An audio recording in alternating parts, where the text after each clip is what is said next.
चलिए friends, start कर रहे हैं।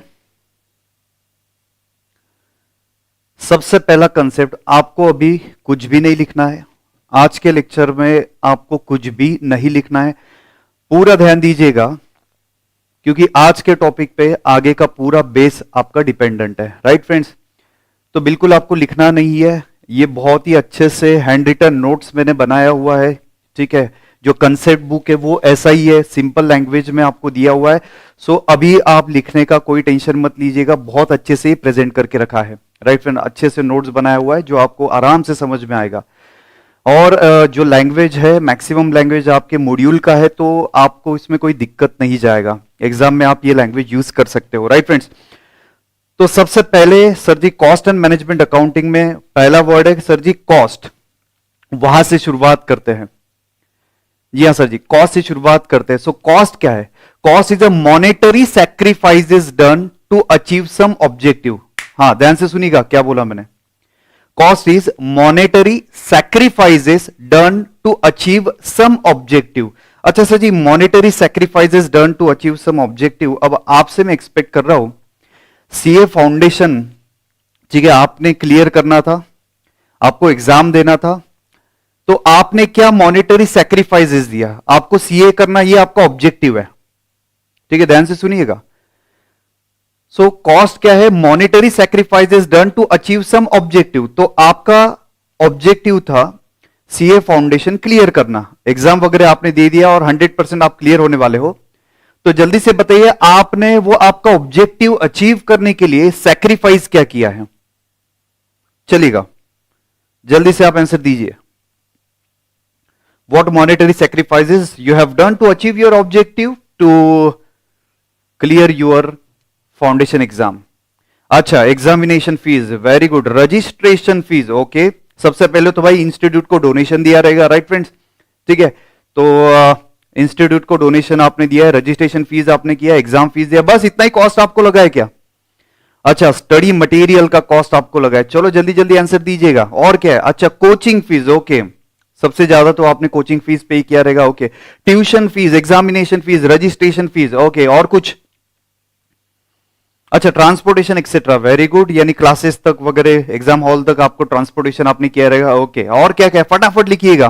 कोचिंग फीस हो गया है, बुक्स हो गया है। अच्छा, PG rent, okay. Tarun ji बोल रहे पीजी का रेंट पे किया। ओके, एकोमोडेशन चार्जेस, किसी और सिटी में अगर आपने फाउंडेशन का क्लास लिया रहेगा तो पीजी रेंट आपने पे किया। Okay, examination, okay, printing stationery, very good, क्या बात है, जबरदस्त। Class fees, scanner cost, okay. अरे रितेश जी बोल रहे सर जी हमने हमारा टाइम दे दिया, सबसे बड़ी बात आपने दे दी, वेरी गुड, चलेगा। अच्छा, internet pack, very good. Stationery, अच्छा, mess and rent, okay, food का एक्सपेंसेस आपको लगा किसी और सिटी में अगर आप रहते रहेंगे, वेरी गुड। टाइम सेक्रीफाइस किया, अच्छा, फ्रेंड सेक्रीफाइस किया, पार्टी सेक्रीफाइस किया, क्या बात है, बहुत सेक्रीफाइस किया रितेश जी। ओके, चलिएगा। मिसलेनियस एक्सपेंसेस, पूजा जी बोल रहे miscellaneous expenses, okay. Transportation expenses, चलिएगा। अब रिपीटेटिव आ रहा है, internet charges of the course. Right friend? चलिए, तो फ्रेंड्स एक सिंपल डेफिनेशन हमने सीखा। कॉस्ट क्या है? तो cost is a monetary sacrifices done to achieve some objective. Sir ji, objective क्या हो सकता है? ऑब्जेक्टिव दो टाइप का है। पहला ऑब्जेक्टिव है you can manufacture the goods. आपका एक ऑब्जेक्टिव क्या हो सकता है? सपोज हम लोग फैक्ट्री के बारे में अभी सोचेंगे, तो you can manufacture the goods और you can provide the service. So मेरे जैसे लोग सर्विस प्रोवाइड कर रहे हैं, चार्टर्ड अकाउंटेंट सर्विस प्रोवाइड कर रहा है, या फिर मैन्युफैक्चरर आप हो सकते हैं। तो गुड्स मैन्युफैक्चर करने के लिए या सर्विस रेंडर करने के लिए जो जो मॉनेटरी सैक्रिफाइसेस आपने दिए हैं, ठीक है, उसको हम लोग बोलेंगे कॉस्ट। कितना सिंपल डेफिनेशन है, monetary sacrifices done to achieve some objective. उसके आगे क्या दिया, एक बार चेक कीजिएगा sir. Cost is amount of resources given up to manufacture the goods और सर्विसेज। ओके, चलिएगा। अब मैं आपसे एक क्वेश्चन पूछ रहा हूं, ठीक है, अब जल्दी जल्दी से आप आंसर देंगे। Right friends?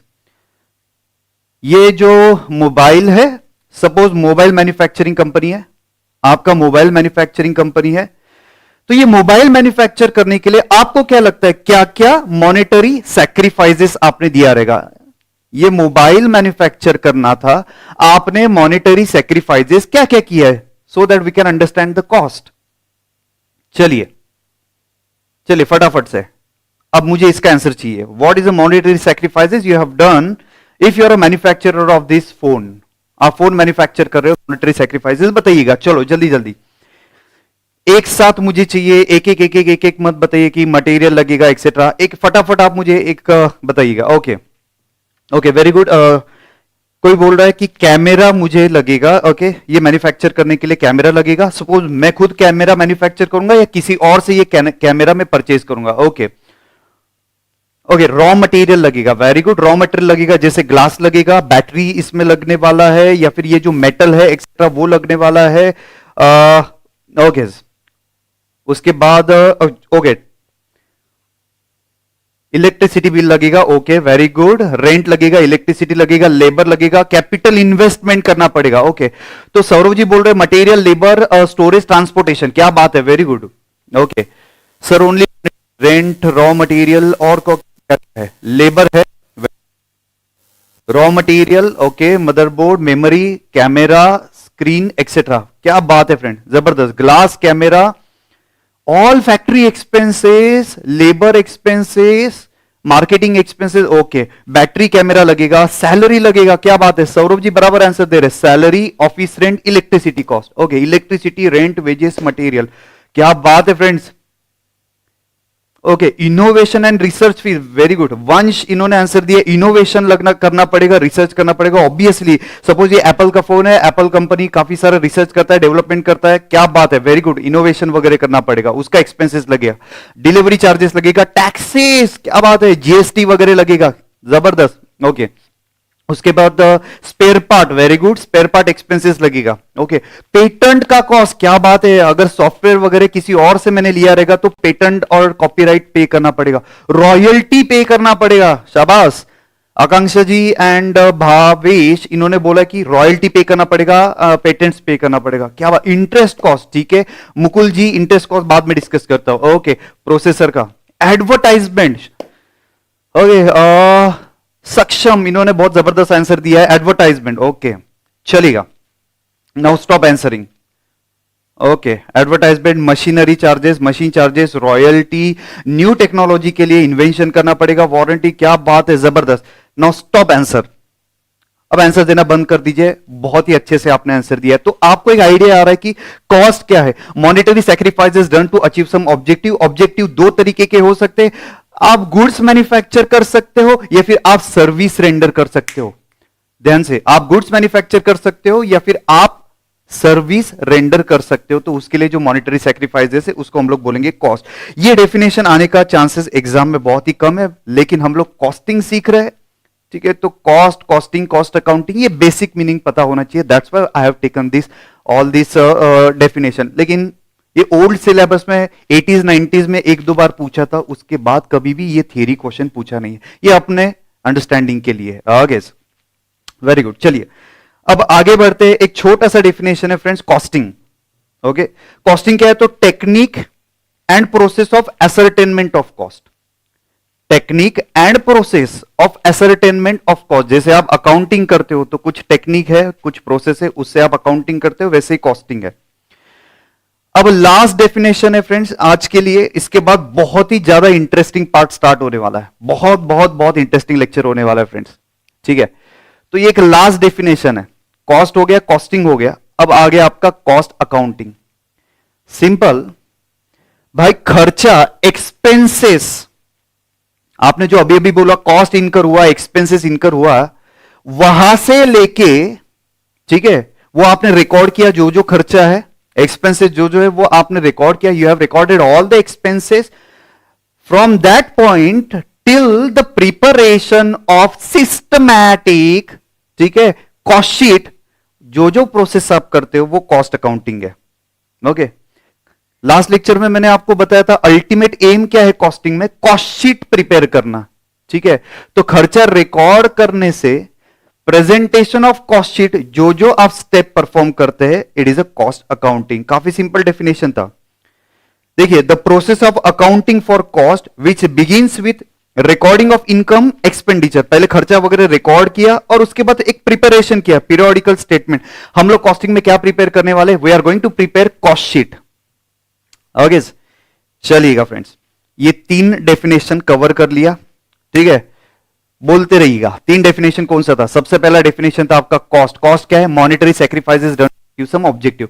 दूसरा डेफिनेशन हमने कंप्लीट किया, दैट इज कॉस्टिंग, ठीक है, technique and process of ascertainment of cost, ठीक है। आगे आगे समझेगा ये कैसे कैसे वर्कआउट होता है। And cost accounting, cost accounting क्या है, खर्चा रिकॉर्ड करने से लेके एक पीरियोडिकली कॉस्ट शीट बनाने तक जो जो स्टेप्स आप परफॉर्म करते हैं वो कॉस्ट अकाउंटिंग है। चलिएगा, तो आप बोलेंगे सर स्टार्टिंग से लेके यानी खर्चा रिकॉर्ड करने से लेके जो फाइनल अकाउंट वगैरह हम लोग प्रिपेयर करते हैं, ये तो हम लोग नॉर्मल अकाउंट्स में भी करते हैं।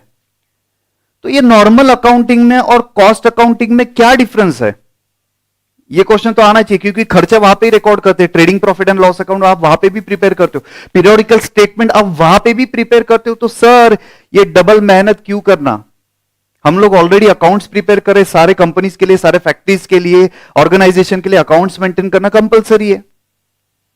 तो ये कॉस्ट अकाउंट करना क्यों इंपॉर्टेंट है, तो आपसे मैं अभी एक जबरदस्त क्वेश्चन पूछने वाला हूं, ध्यान से सुनिएगा फ्रेंड्स, ध्यान से सुनिएगा। अब बहुत ही इंटरेस्टिंग पार्ट स्टार्ट हो रहा है। ओके सर, आपके सामने फ्रेंड्स, आपके सामने मेरी ऑर्गेनाइजेशन का, ठीक है, मैं मोबाइल मैन्युफैक्चर कर रहा हूं, मेरे ऑर्गेनाइजेशन का एक प्रॉफिट का स्टेटमेंट दिया, एक सिंपल लैंग्वेज में दिया कि सेल्स है, कॉस्ट है और प्रॉफिट है, और profit percentage on cost, profit percentage etcetera on sales etcetera, ये दिया हुआ है, राइट फ्रेंड्स। अब ध्यान से सुनिएगा, आपका जो नॉर्मल अकाउंटिंग आप करते हो वहां से मैंने ये डेटा उठाया है। मैंने 5 लाख रुपए का सेल्स किया है, ध्यान से सुनिएगा फ्रेंड्स, मैंने 5 लाख रुपए का सेल्स किया है, ठीक है। मेरी जो कॉस्ट है वो 4 लाख रुपए की कॉस्ट है। 1 लाख रुपए का मेरा ऑब्वियसली प्रॉफिट आएगा। एक सिंपल फॉर्मूला हमने पढ़ा था, प्रॉफिट कैसे आता है, sales minus cost is equal to profit. Okay boss, profit percentage on sales, तो 1 lakh divided by 5 lakh, 20% profit percentage on sales है, ठीक है। आपको क्या लग रहा है मेरा परफॉर्मेंस कैसा था, चलिए आप आंसर दीजिएगा। मेरा कंपनी कैसा है, 20% का प्रॉफिट आ रहा है, 20% का प्रॉफिट आ रहा है, जी हां, जल्दी से आप बताइएगा मेरा परफॉर्मेंस कैसा है। आपको क्या लग रहा है, ठीक परफॉर्मेंस है या फिर घटिया कंपनी है मेरा, या एवरेज कंपनी, क्या लग रहा है। अगर मैं आपको बता दूं, अगर मैं एफडी में इन्वेस्टमेंट करता, फिक्स डिपॉजिट में इन्वेस्टमेंट करता, या फिर किसी म्यूचुअल फंड में इन्वेस्टमेंट करता, तो मुझे कुछ रिटर्न 5-10% के बीच में कुछ तो भी रिटर्न आता था। यहां पे मैंने कॉस्ट में 4 लाख रुपए इन्वेस्ट किया, ठीक है, मुझे 1 लाख का ही नहीं, मेरे कॉस्ट पे 25% का रिटर्न है। यही 4 लाख रुपए में किसी और जगह पे इन्वेस्ट करता था तो 10 लाख रुपए, सॉरी, मुझे 5 to 10% का कुछ प्रॉफिट आता था। तो आपको क्या लग रहा है मेरे कंपनी का परफॉर्मेंस कैसा है। Okay, average company, good company, not sufficient data, क्या बात है रवि रंजन जी, जबरदस्त आंसर आपने दिया, not a sufficient data. Okay, average company है, गुड कंपनी, ठीक ही है सर। ओके, एवरेज है, गुड है, okay, super normal profit, okay, अच्छा प्रॉफिट है, एवरेज है, गुड है, प्रॉफिट कमा रहे हो, हाँ, okay, good company, data sufficient नहीं है, एक्सीलेंट परफॉर्मेंस, ठीक है, okay, super normal performance, compare नहीं होगा। प्रीतेश जी बराबर आंसर दे रहे, कंपेयर नहीं हो रहा। मजा आ रहा है फ्रेंड लाइव बैच में। तो we need to see where you have incurred the cost of lakh, okay, cost कहां पे लगा है वो देखना पड़ेगा। चलो अब आंसर देना बंद कर दीजिएगा, अब आंसर देना बंद कर दीजिएगा, ठीक है, मैंने काफी आंसर पढ़े हैं। अब आप मुझे बता दीजिएगा, with the help of this data मैं कुछ 5 डिसीजन लेना चाहता हूं मेरे ऑर्गेनाइजेशन के बारे में। कुछ भी आपको डिसीजन लेना है मेरे ऑर्गेनाइजेशन के बारे में। Suppose you are managing director, ठीक है, आप मैनेजिंग डायरेक्टर हो और आपको यह कंपनी का डेटा सामने है, आप क्या डिसीजन लेंगे। कुछ भी आपको लगता है बंद करना है, बंद कर दे भाई, स्क्रैप में डालना है, स्क्रैप में डाल दे। आप मुझे कुछ 2, 4, 5 डिसीजन लेके बताइएगा। ओके, कृष्णन कुमार, इन्होंने आंसर दिया है सेल इंक्रीज करो, वेरी गुड। ओके, केशा, इन्होंने आंसर दिया है कि it is a individual concern. Okay, यानी इंडिविजुअली ये अलग अलग आंसर हो सकता है। Okay okay, very good. Anushka ji, इन्होंने आंसर दिया है भाई कॉस्ट रिडक्शन कर लो boss. Okay, economy of sale required, okay economy of scale रहेगा शायद। ओके, नेक्स्ट, कंटिन्यू करना चाहिए, वेरी गुड। दीपिका जी बोल रहे कंटिन्यू करो सर, अच्छा प्रॉफिट है, 20% का प्रॉफिट है, कंटिन्यू करना चाहिए। सेल इंक्रीज करना चाहिए, sale must be increase. Cost reduction करना चाहिए, सेल करो छापो सर। ओके, कॉस्ट कंट्रोल करना चाहिए, सेल बढ़ाना चाहिए। दिव्या, इन्होंने आंसर दिया, Divya Lalwani ji. Okay, cost control करना चाहिए, सेल इंक्रीज करना चाहिए, परफेक्ट। कॉस्ट रिडक्शन करना चाहिए। मालिक, आगे का मत पढ़ो आप, कुछ लोग पढ़ पढ़ के आंसर दे रहे हैं, पढ़ना नहीं है बॉस, ठीक है। Okay, keep running and increasing. अच्छा, मार्केटिंग करना चाहिए, बिजनेस कंटिन्यू करना चाहिए। अच्छा, प्रॉपर लोकेशन ऑफ रिसोर्सेस होना चाहिए। ओके, अच्छा, जतिन जी बोल रहे इसके पहले के साल का डेटा चेक करो और कंपेयर करो, क्या बात है। एडवर्टाइजिंग करो, वेरी गुड। मोर प्रोडक्शन, ज्यादा प्रोडक्शन करो तो कॉस्ट कम हो जाएगा। कितना चैंप आंसर दिया है मयंक जी, चैंप आंसर दिया आपने कि प्रोडक्शन बढ़ा दो, कुछ कॉस्ट आपके कम होंगे, इकोनॉमी ऑफ स्केल हो सकता है। ओके, चलिए, जबरदस्त आंसर दे रहे हो। अच्छा, आधा अमाउंट किसी और जगह पे इन्वेस्ट कर दो, आधा अमाउंट बिजनेस पे इन्वेस्ट करो, ठीक है। नाउ स्टॉप आंसरिंग, बस बस बस बस बस, आंसर देना बंद कीजिएगा आप। सर आप बहुत जबरदस्त आंसर दे रहे हो फ्रेंड्स, जबरदस्त आंसर दे रहे हो, राइट। अब आप आंसर देना बंद कर दीजिएगा, ठीक है। ओके फ्रेंड्स, आप जो आंसर दे रहे, एक था आपका सर सेल बढ़ा दो, दूसरा कॉस्ट कम कर दो, कॉस्ट रिडक्शन करो, ठीक है, या कंटिन्यू करो। लेकिन स्पेसिफिक डिसीजन आप मुझे नहीं बता पा रहे हो कि कैसे सेल इंक्रीज करना है, कैसे कॉस्ट रिड्यूस करना है। तो ये जो डेटा मैंने आपके प्रॉफिट एंड लॉस अकाउंट से लिया है, ये डिसीजन लेने के लिए इनसफिशियंट है। एक परफेक्ट और लॉजिकल डिसीजन नहीं लेते आ रहा। आप सिर्फ एक वेग आंसर दे रहे हो कि सर कॉस्ट कम कर दो, सेल बढ़ा दो, एडवर्टाइजमेंट करो, मार्केटिंग करो, लेकिन सर कैसे, एक एग्जैक्ट आंसर आप नहीं दे पा रहे हो, ठीक है।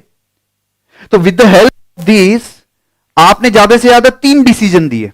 ज्यादा से ज्यादा आपने कितने डिसीजन दे दिए? 3 डिसीजन दिए। सेल बढ़ा दो, कॉस्ट कम कर दो, या फिर आपका जो है वो मार्केटिंग करो, ठीक है। आपका पूरा पर्सपेक्टिव चेंज होने वाला है जब मैं आपको अगला टेबल बताने वाला हूं और आप n नंबर ऑफ डिसीजन मुझे इमीडिएटली बता सकते हो, तो आपको इमीडिएटली पता चलेगा what is the difference between normal accounting and cost accounting.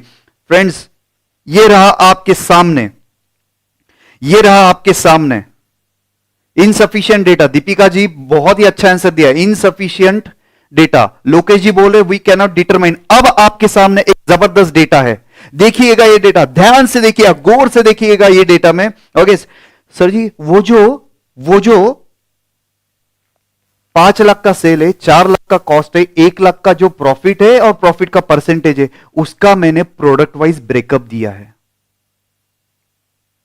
Okay, उसका मैंने प्रोडक्ट वाइज ब्रेकअप दिया है। तो फ्रेंड्स, यही तो काम है कॉस्ट अकाउंटिंग का। फ्रेंड्स, जो 5 लाख का सेल्स किया था, वो मैंने 4 प्रोडक्ट का मिला के सेल था, product A, product B, product C, product D. तो product A B C D का सेल मैंने बाइफरकेट कर दिया। सेल इज 1,50,000, 50,000, 1,50,000, 1,50,000, टोटल आ गया मेरा 5 लाख।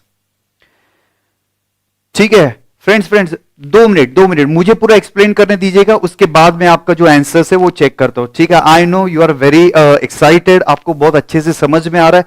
जस्ट 1 मिनट रुकिएगा, लेट मी फिनिश, मैं आपके सारे आंसर्स यहां पे डिस्कस करूंगा, ठीक है। तो सेल्स का ब्रेकअप देख लिया, कॉस्ट का ब्रेकअप भी देख लिया। जो 4 लाख का ओवरऑल कॉस्ट था, ए प्रोडक्ट के लिए 1,65,000, बी प्रोडक्ट के लिए 50,000, सी के लिए 1,20,000 और डी प्रोडक्ट के लिए 65,000। ओके, इसके बाद प्रॉफिट, प्रोडक्ट ए में लॉस आया है 15,000, product B 0, no profit no loss है। प्रोडक्ट सी 30,000, 85,000 का प्रॉफिट प्रोडक्ट डी में हाईएस्ट प्रॉफिट है, टोटल 1 लाख रुपए। Percentage on profit on sale is also given. A product में लॉस है, बी प्रोडक्ट में नो प्रॉफिट नो लॉस है, C product का 20% का प्रॉफिट है और डी प्रोडक्ट का 56.67% का प्रॉफिट है। ये सेपरेट इंफॉर्मेशन आपको नॉर्मल अकाउंट में नहीं मिलता है। कहां मिलता है सर जी? आप तो टोटल मटेरियल कॉस्ट लेते हो, आप तो टोटल लेबर कॉस्ट लेते हो, आप टोटल डिप्रिसिएशन लेते हो, ठीक है। प्रोडक्ट वाइज आप लेते हो? Answer is no. तो ये प्रोडक्ट वाइज काम किसका है? कॉस्ट अकाउंटिंग का है। हर एक प्रोडक्ट का, हर एक सर्विसेज का सेपरेट कॉस्ट कैलकुलेट किया, सेपरेट प्रॉफिट कैलकुलेट किया फ्रेंड्स, सेपरेट सेल्स कैलकुलेट किया। तो ये काम है आपका फ्रेंड्स कॉस्ट अकाउंटिंग का। चलो अब आप लाइन लगा देंगे डिसीजंस की। चलो डिसीजन बताओ अभी। ओके काफी सारे आंसर पहले ही आ गया था। ओके चलो, मैक्सिमम स्टूडेंट आंसर दे रहे हैं फ्रेंड्स की स्टॉप प्रोड्यूसिंग ए। क्या बात है, स्टॉप प्रोड्यूसिंग ए, ए मैन्युफैक्चर करना बंद कर दीजिएगा, ठीक है। उसके बाद आपका आंसर आ रहा है कि we must produce more of D. Kesha ji इन्होंने आंसर दिया we must produce more of D. क्या बात है, जो ज्यादा प्रॉफिटेबल प्रोडक्ट है वो मैक्सिमम मैंने प्रोड्यूस करना चाहिए। Okay very good. ओके और क्या है? प्रोडक्ट बी की सेल बढ़ा दो। अच्छा, प्रोडक्ट बी का सेल बढ़ा दो, ठीक है, लेकिन सेल बढ़ाते तो कॉस्ट भी तो बढ़ेगा थोड़ा। ओके उसके बाद स्टॉप प्रोड्यूसिंग ए। ओके क्या बात है, समृद्धि महाजन जी इन्होंने आंसर दिया है प्रोडक्ट बी और प्रोडक्ट सी का कॉस्ट कम कर दो। Product B and product C का कॉस्ट कम कर दो। वेरी गुड, परफेक्ट आंसर दे रहे हो।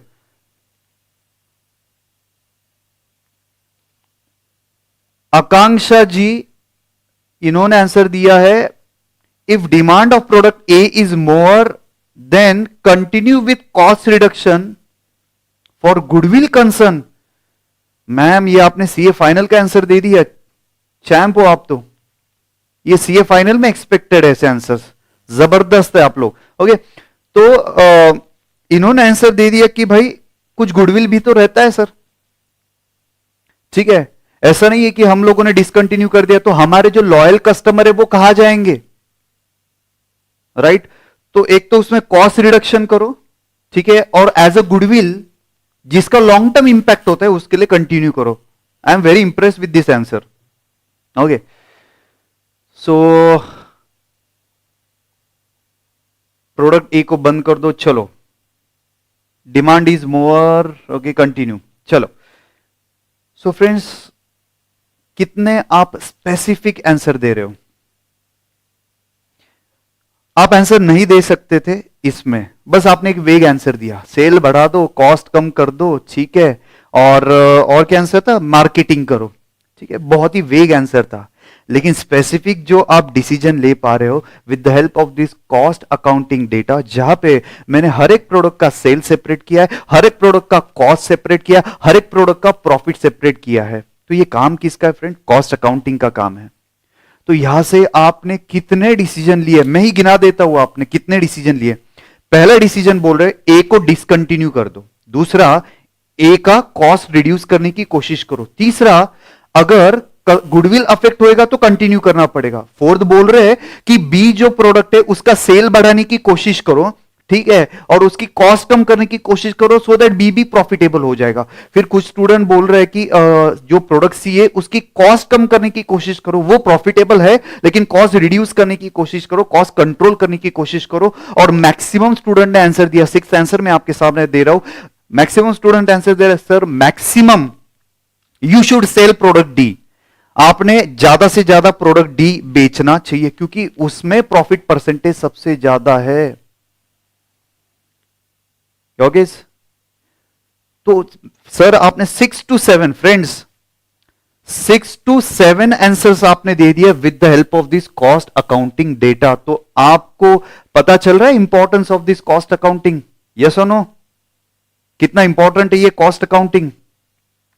भर भर के आप आंसर लिख रहे हो, यू कैन चेक दैट, भर भर के आंसर लिख रहे हो। मुझे एक कृणाल जी इनका आंसर बहुत अच्छा लगा, अभी काफी सारे स्टूडेंट ने परफेक्ट आंसर दिया। कृणाल जी इन्होंने एक आंसर दिया है कि सर जो प्रोडक्ट ए के रिसोर्सेस है फ्रेंड चैंप हो, ये भी सीए फाइनल का आंसर है। जो भी कुछ प्रोडक्ट ए का रिसोर्सेस हम लोग दे रहे हैं, क्यों ना वो रिसोर्सेस हम लोग प्रोडक्ट डी को लगा दे। मान गए बॉस? ये जो कंसेप्ट है वो सीए फाइनल में हम लोग पढ़ने वाले हैं। Optimum utilisation of the resources. जो मटेरियल, लेबर और मशीनरी लिमिटेड है, उसमें ज्यादा से ज्यादा डी मैन्युफैक्चर करो, ए थोड़ा कम मैन्युफैक्चर करना। चैंप हो बॉस आप लोग। अरे झेपा क्या? अरे झेप रहा है क्या? अरे यस और नो, झेपा क्या? ये कॉस्ट अकाउंटिंग का इंपॉर्टेंस।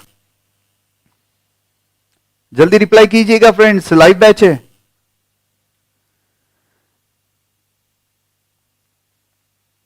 चलो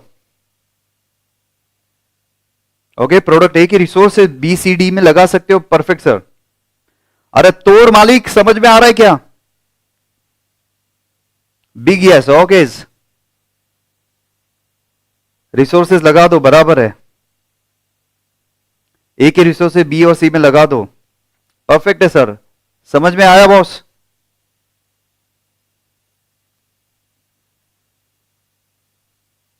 ओके चलिएगा फ्रेंड्स।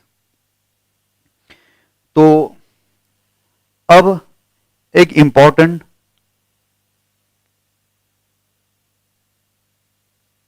बहुत मजा आ रहा है। अरे फ्रेंड्स, कॉस्टिंग मैं बोल रहा हूं आपको, costing will be one of the favourite subject of yours. जबरदस्त मजा आएगा और जबरदस्त मार्क्स भी मिलेगा। चलिएगा चैंप लोग, चलो नाउ स्टॉप मैसेजिंग। अब आगे बढ़ रहा हूं फ्रेंड्स। फ्रेंड्स, अगला question important from exam point of view. ठीक है, अभी आप लिख लेना ये कि ये इंपॉर्टेंट है डी नंबर का। जैसे ही आपको नोट्स मिल जाएगा वहां पे आप मार्किंग कर देना। Right friends, objective of cost accounting. Cost देखा, कॉस्टिंग देखा, कॉस्ट अकाउंटिंग देखा फ्रेंड्स, बराबर है। अब हम लोग देख रहे हैं कि ऑब्जेक्टिव क्या था ये कॉस्ट अकाउंटिंग का। 3 ऑब्जेक्टिव बहुत ही सिंपल है जो आप आराम से लिख सकेंगे। सबसे पहले है एसर्टेनमेंट ऑफ सेलिंग प्राइस। अगर मुझे सेलिंग प्राइस कैलकुलेट करना है तो वो हेल्प करेगा मुझे कॉस्ट अकाउंटिंग। सर अब आप मुझे बताइए, कॉस्ट अकाउंटिंग कैसे हेल्प करेगा सेलिंग प्राइस डिसाइड करने के लिए? जनरली सेलिंग प्राइस कैसे आता है? एक नॉर्मल फ्रेंड्स, एकदम एकदम हम अपने को बेसिक नॉलेज अगर रहेगा, ठीक है, बता दीजिएगा सर। अरे बता दो, सेल्स जनरली सेलिंग प्राइस कैसे डिसाइड होता है? चलो I am waiting for your answer. Generally selling price कैसे कैलकुलेट होता है? आपको जितना समझते हैं आप आंसर दीजिएगा। How to calculate that selling price? फटाफट आंसर दीजिए। क्या बात है कृष्णन, इन्होंने आंसर दिया कॉस्ट प्लस प्रॉफिट। क्या बात है फ्रेंड्स, आप पढ़ के आए हो क्या? सब लोग इतना जबरदस्त आंसर दे रहे हो फ्रेंड, चैंप लोग बैठे सब लोग। Okay, cost plus profit, cost plus profit. Okay, sales is equal to cost. Anishka ji, थोड़ा सा से कॉस्ट प्रॉफिट आना चाहिए, तो कॉस्ट प्लस प्रॉफिट आना चाहिए। ओके ओके, कॉस्ट अगर 100 है तो सेलिंग प्राइस 120 आना चाहिए, 20% profit. Okay, cost plus profit, perfect friend, very good. तो फ्रेंड्स, अगर आपको सेलिंग प्राइस कैलकुलेट करना है तो उसके लिए क्या लगेगा फ्रेंड? कॉस्ट लगेगा। तो क्या हेल्प कर रहा है friends? Cost accounting selling price calculate करने में हेल्प कर रहा है, कॉस्ट एसरटेनमेंट करने के लिए हेल्प कर रहा है। जैसे आपने ये टेबल में देखा, ये total cost was 4 lakh and that 4 lakh was distributed in product A, product B, product C, product D. Common cost हो सकता था फ्रेंड, फैक्ट्री का रेंट वगैरह कॉमन था, इलेक्ट्रिसिटी कॉमन था, सैलरी वगैरह, वेजेस सब कुछ कॉमन था। वो आपने सेग्रीगेट किया with the help of this costing.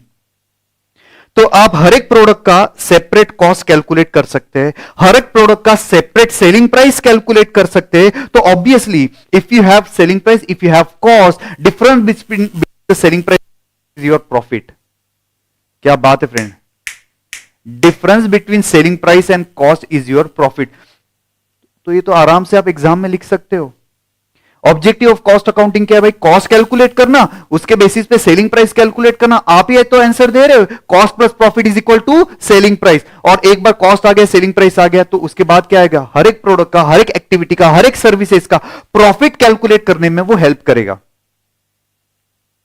Okay, इसके बाद आप में से काफी सारे लोगों ने आंसर दिया, सर सर कॉस्ट कंट्रोल करो एंड कॉस्ट रिड्यूस करो। क्या करो? कॉस्ट कंट्रोल करो, कॉस्ट रिड्यूस करो। ओके, काफी सारे लोगों ने आंसर दिया है कॉस्ट कंट्रोल करना चाहिए। अच्छा, कॉस्ट कंट्रोल कैसे होएगा? ध्यान से सुनिएगा। सबसे पहले स्टैंडर्ड सेट करो, सबसे पहले स्टैंडर्ड सेट करो,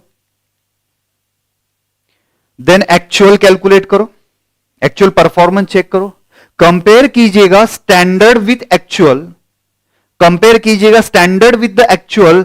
अगर दोनों में डिफरेंस रहेगा तो उसको हम लोग बोलेंगे वरायंसेस। सिंपल लैंग्वेज में आप डिफरेंस बोल सकते हो। स्टैंडर्ड सेट किया, एक्चुअल कैलकुलेट किया, स्टैंडर्ड और एक्चुअल का कंपैरिजन किया, अगर डिफरेंसेस है तो वरायंसेस आया, और अगर वरायंसेस आता है तो कुछ एक्शन आप ले लीजिएगा। ठीक है, मैं एक सिंपल क्वेश्चन आपसे पूछ रहा हूं, आंसर एक्सपेक्ट कर रहा हूं आपसे, आंसर देते रहिएगा। आपने मटेरियल का स्टैंडर्ड कॉस्ट सोचा था 100 रुपीज, आपने एक्चुअल पे करके आ गए 110 रुपए। 100 रुपीज सोचा था, पे करके आ गए 110 रुपए। फ्रेंड्स, कंपेयर करने के बाद पता चल गया आपने एक्चुअल में 10 रुपए ज्यादा पे किया। आप क्या मैनेजरियल एक्शन लेंगे? You are manager. चलो अब आंसर देते रहो, फटाफट आंसर चाहिए मुझे, फटाफट आंसर चाहिए मुझे। अच्छा, 10 रुपए का वरायंस आ रहा है, अरे आंसर दीजिएगा। अब आप मैनेजरियल एक्शन क्या लेंगे? अरे मैं आपका अकाउंटेंट हूं, मैंने ये डेटा निकाल के दिया है आपको, ठीक है, यू आर मालिक, आप मालिक हो तो भाई, एक बहुत बड़े कंपनी के आप मालिक हो। मैं इंफॉर्मेशन आपको दे रहा हूं कि मटेरियल हमने सेट किया था 100 रुपीज, 110 रुपए पे करके आ गए, 10 रुपए एक्स्ट्रा पे कर दिया। आप मैनेजरियल एक्शन क्या लेंगे बताइएगा? ओके, चैंप लोग हो तुम लोग। कुछ लोग बोल रहे सेलिंग प्राइस इंक्रीज करो, परफेक्ट है, वरायंस 10 रुपए का है, वरायंस मत बताइएगा, वो वरायंस मैंने ही आपको बोला है। फ्रेंड्स, वरायंस मैंने ही आपको बोला है। अब आगे बढ़िएगा, क्या बात है, shifting to another supplier. Okay, अलग सप्लायर से परचेज करो। अच्छा, सेलिंग प्राइस 10 रुपए से बढ़ा दो।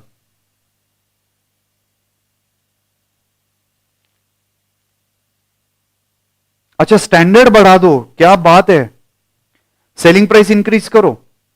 ओके, अच्छा, नेक्स्ट ऑर्डर करते वक्त ध्यान रखिएगा, मौसम जी इन्होंने आंसर दिया, नेक्स्ट ऑर्डर देते वक्त ध्यान रखिएगा। अच्छा, स्टैंडर्ड हाई कर दो, क्या बात है, ये कौन है? श्रेष्ठ, श्रेष्ठ, इन्होंने बोला है अल्टरनेटिव रिसोर्सेज ढूंढो, वो मटेरियल महंगा है तो दूसरा मटेरियल ढूंढो, क्या बात है। अच्छा, कॉस्ट रिड्यूस करने की कोशिश करो।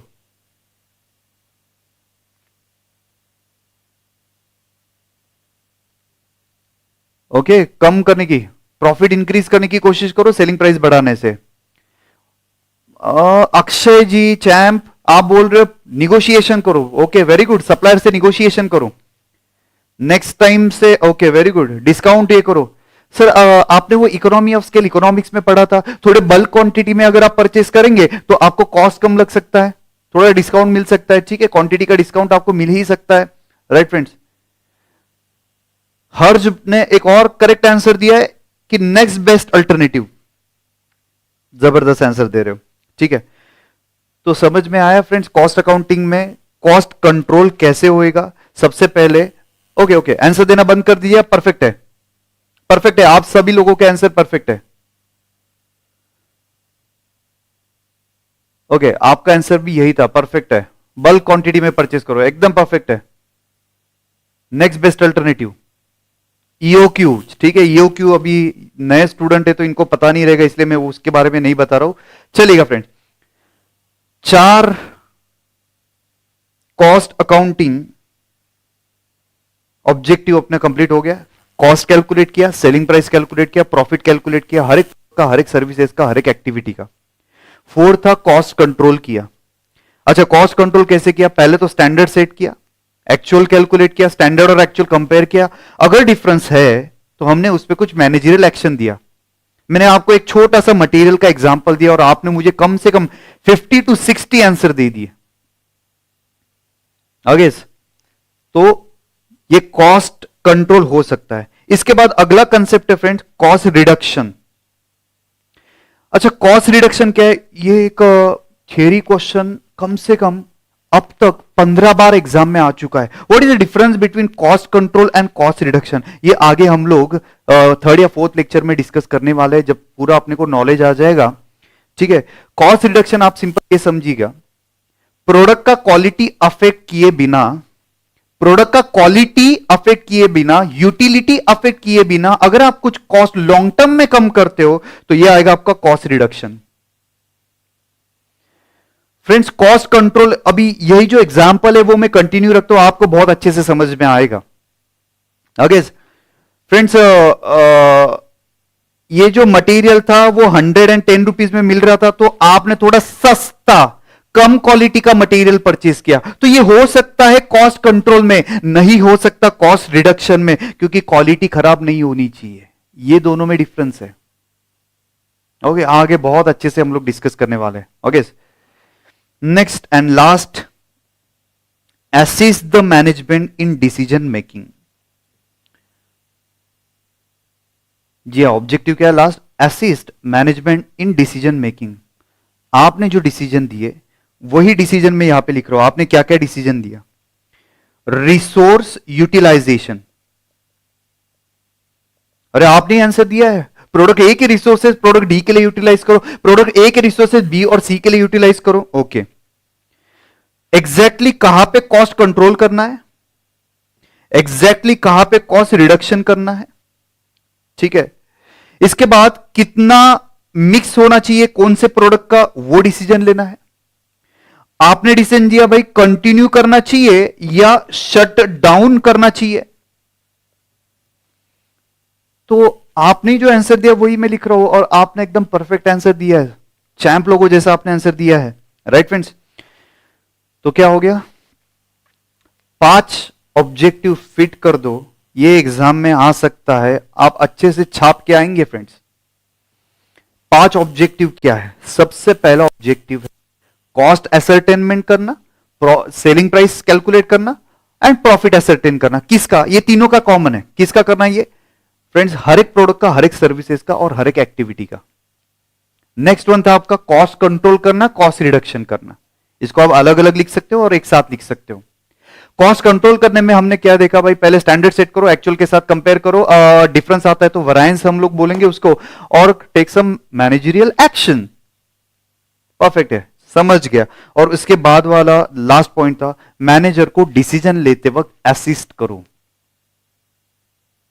ठीक है, याद रहेगा ये 5 या 6 पॉइंट, आप इसको 5 पॉइंट में लिख सकते हो, कॉस्ट कंट्रोल कॉस्ट रिडक्शन साथ में लिख के, या फिर आप अलग से लिख सकते हो 6 पॉइंट। आउट ऑफ मार्क्स मिलेगा अगर ये आप लिख के आएंगे तो। 5 मार्क्स का क्वेश्चन आएगा, what is the objective of cost accounting, ये 5 पॉइंट आप लिख के आएगा फटाफट से। कॉस्ट कैलकुलेट करना, सेलिंग प्राइस कैलकुलेट करना, प्रॉफिट कैलकुलेट करना, कॉस्ट कंट्रोल करना, कॉस्ट रिड्यूस करना, और लास्ट पॉइंट था आपका मैनेजर को डिसीजन लेने में हेल्प करो। चलेगा, is it fine friends? Speed आप मैच कर रहे हो? परफेक्ट चल रहा है? अरे हाँ या ना, आंसर दीजिएगा, क्योंकि सबसे इंपॉर्टेंट आज के लेक्चर का या फिर आपके कॉस्टिंग का सबसे इंपॉर्टेंट पॉइंट आगे डिस्कस करने जा रहा हूं। अरे चैंप लोगों जल्दी बताइएगा। परफेक्ट, समझ रहा है, स्पीड वगैरह मैनेज है, दिमाग में जा रहे ओके, रिप्लाई करते रहिएगा सर। परफेक्ट, बिंदास्त, ओके, सुपर।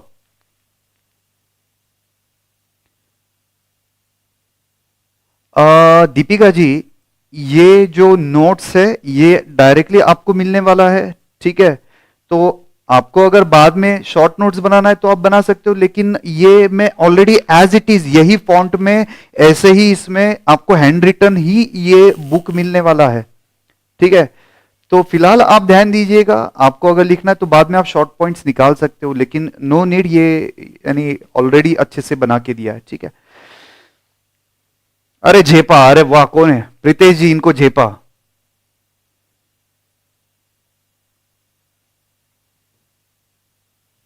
अच्छा, असिस्ट मींस, अच्छा प्रेम जी इन्होंने बोला असिस्ट करो यानी हेल्प करो, मैनेजर को डिसीजन लेने में हेल्प करो। तो अगर उसके पास डेटा अवेलेबल रहेगा अच्छे से, ठीक है, तो वो डिसीजन अच्छे से ले सकता है। ओके,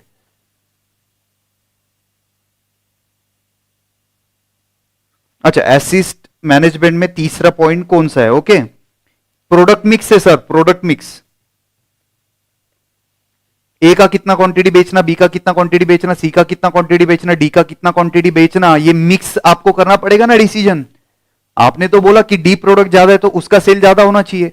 तो अगर आपके पास रिसोर्सेज लिमिटेड रहेगा, लाइक मटेरियल लिमिटेड है, लेबर लिमिटेड है, ठीक है, या फिर मशीन की कैपेसिटी लिमिटेड है, तो आप उसमें क्या सोचेंगे? जो ज्यादा प्रॉफिटेबल है वो मैक्सिमम प्रोड्यूस करेंगे, उसके बाद लोअर प्रॉफिटेबल, उसके बाद लीस्ट प्रॉफिटेबल। तो इसको बोलते हैं product mix decision. Shivani ji, yes, ये नोट्स अवेलेबल हो जाएगा, as I already discuss in the previous lecture. ये नोट्स आपको नेक्स्ट वीक से मिलना स्टार्ट हो जाएगा। चलिएगा, ओके फ्रेंड्स, अब मेन इंपॉर्टेंट पॉइंट की तरफ चल रहे हैं। आई होप जबरदस्त झेपा, ठीक है, एक खूंखार कंसेप्ट की तरफ आ रहे हैं, जो पूरा आपका कॉस्टिंग, कम से कम 6 टॉपिक ये एलिमेंट ऑफ कॉस्टिंग पे डिपेंडेंट है।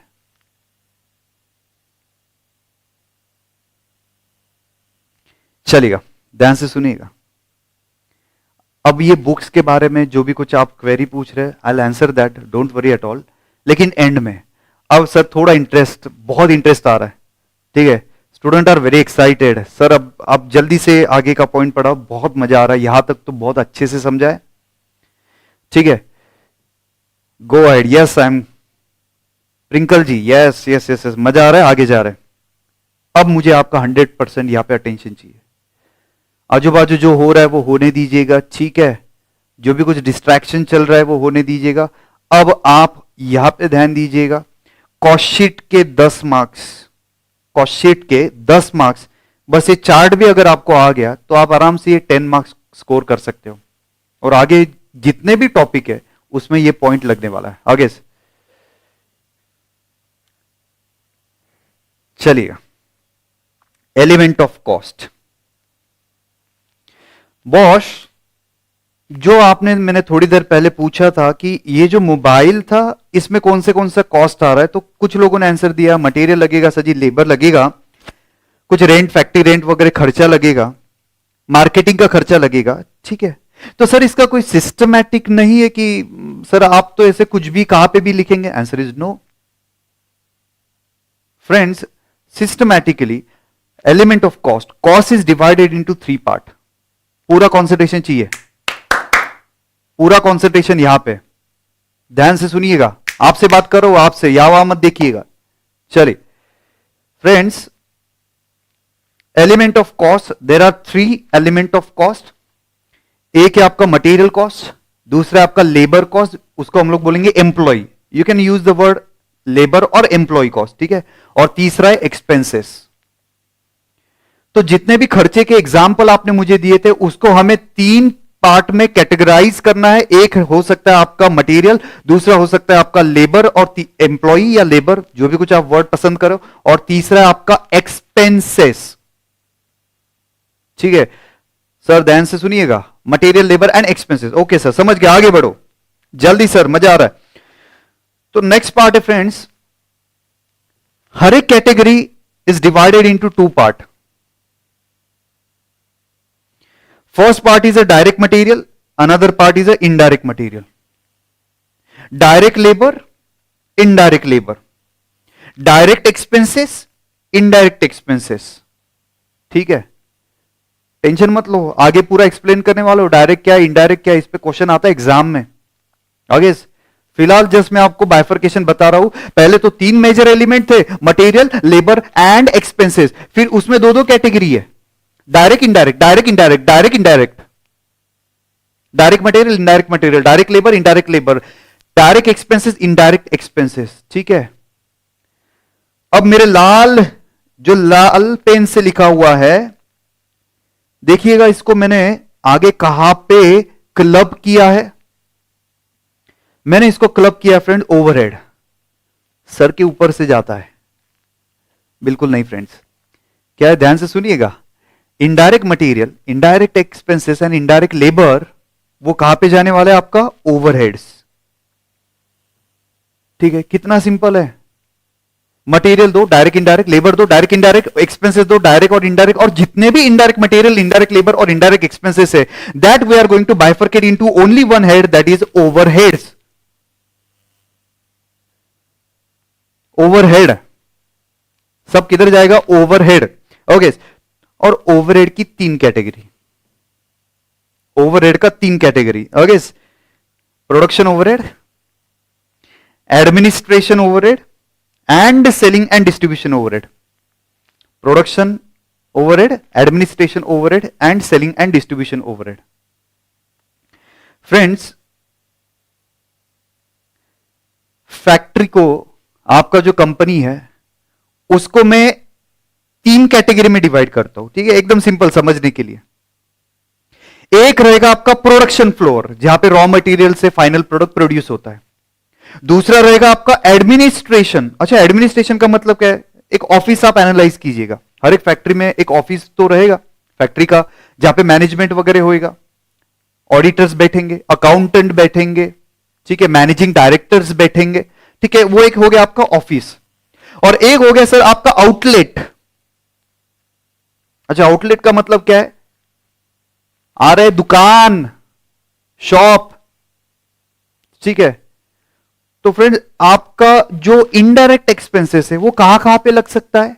एक तो आपको फैक्ट्री में लग सकता है, या फिर आपको ऑफिस में लग सकता है, या फिर जहां से आप गुड्स बेच रहे हो वहां पे आपको इनडायरेक्ट मटेरियल, इनडायरेक्ट लेबर और इनडायरेक्ट एक्सपेंसेस लग सकता है। ठीक है, एक बार वापस से आप चेक कीजिएगा, फिर मैं आगे बढ़ता हूं, एक एक पॉइंट को मैं डिस्कस करूंगा। डायरेक्ट मटेरियल क्या है, इनडायरेक्ट मटेरियल क्या है, इनडायरेक्ट एक्सपेंसेस क्या है, सब कुछ डिटेल में एक्सप्लेन करूंगा। पहले तो एक बार ये चार्ट आप देख लीजिएगा सर।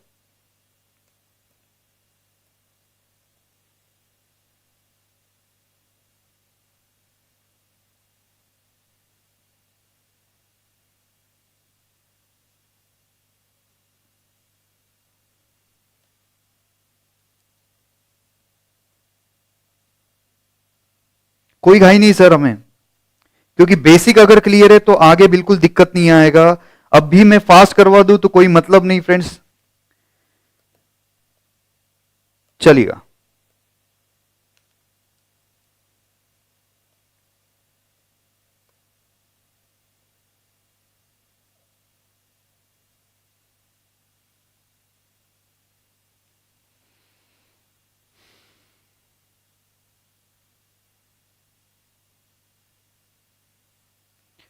अच्छा, वेरी गुड।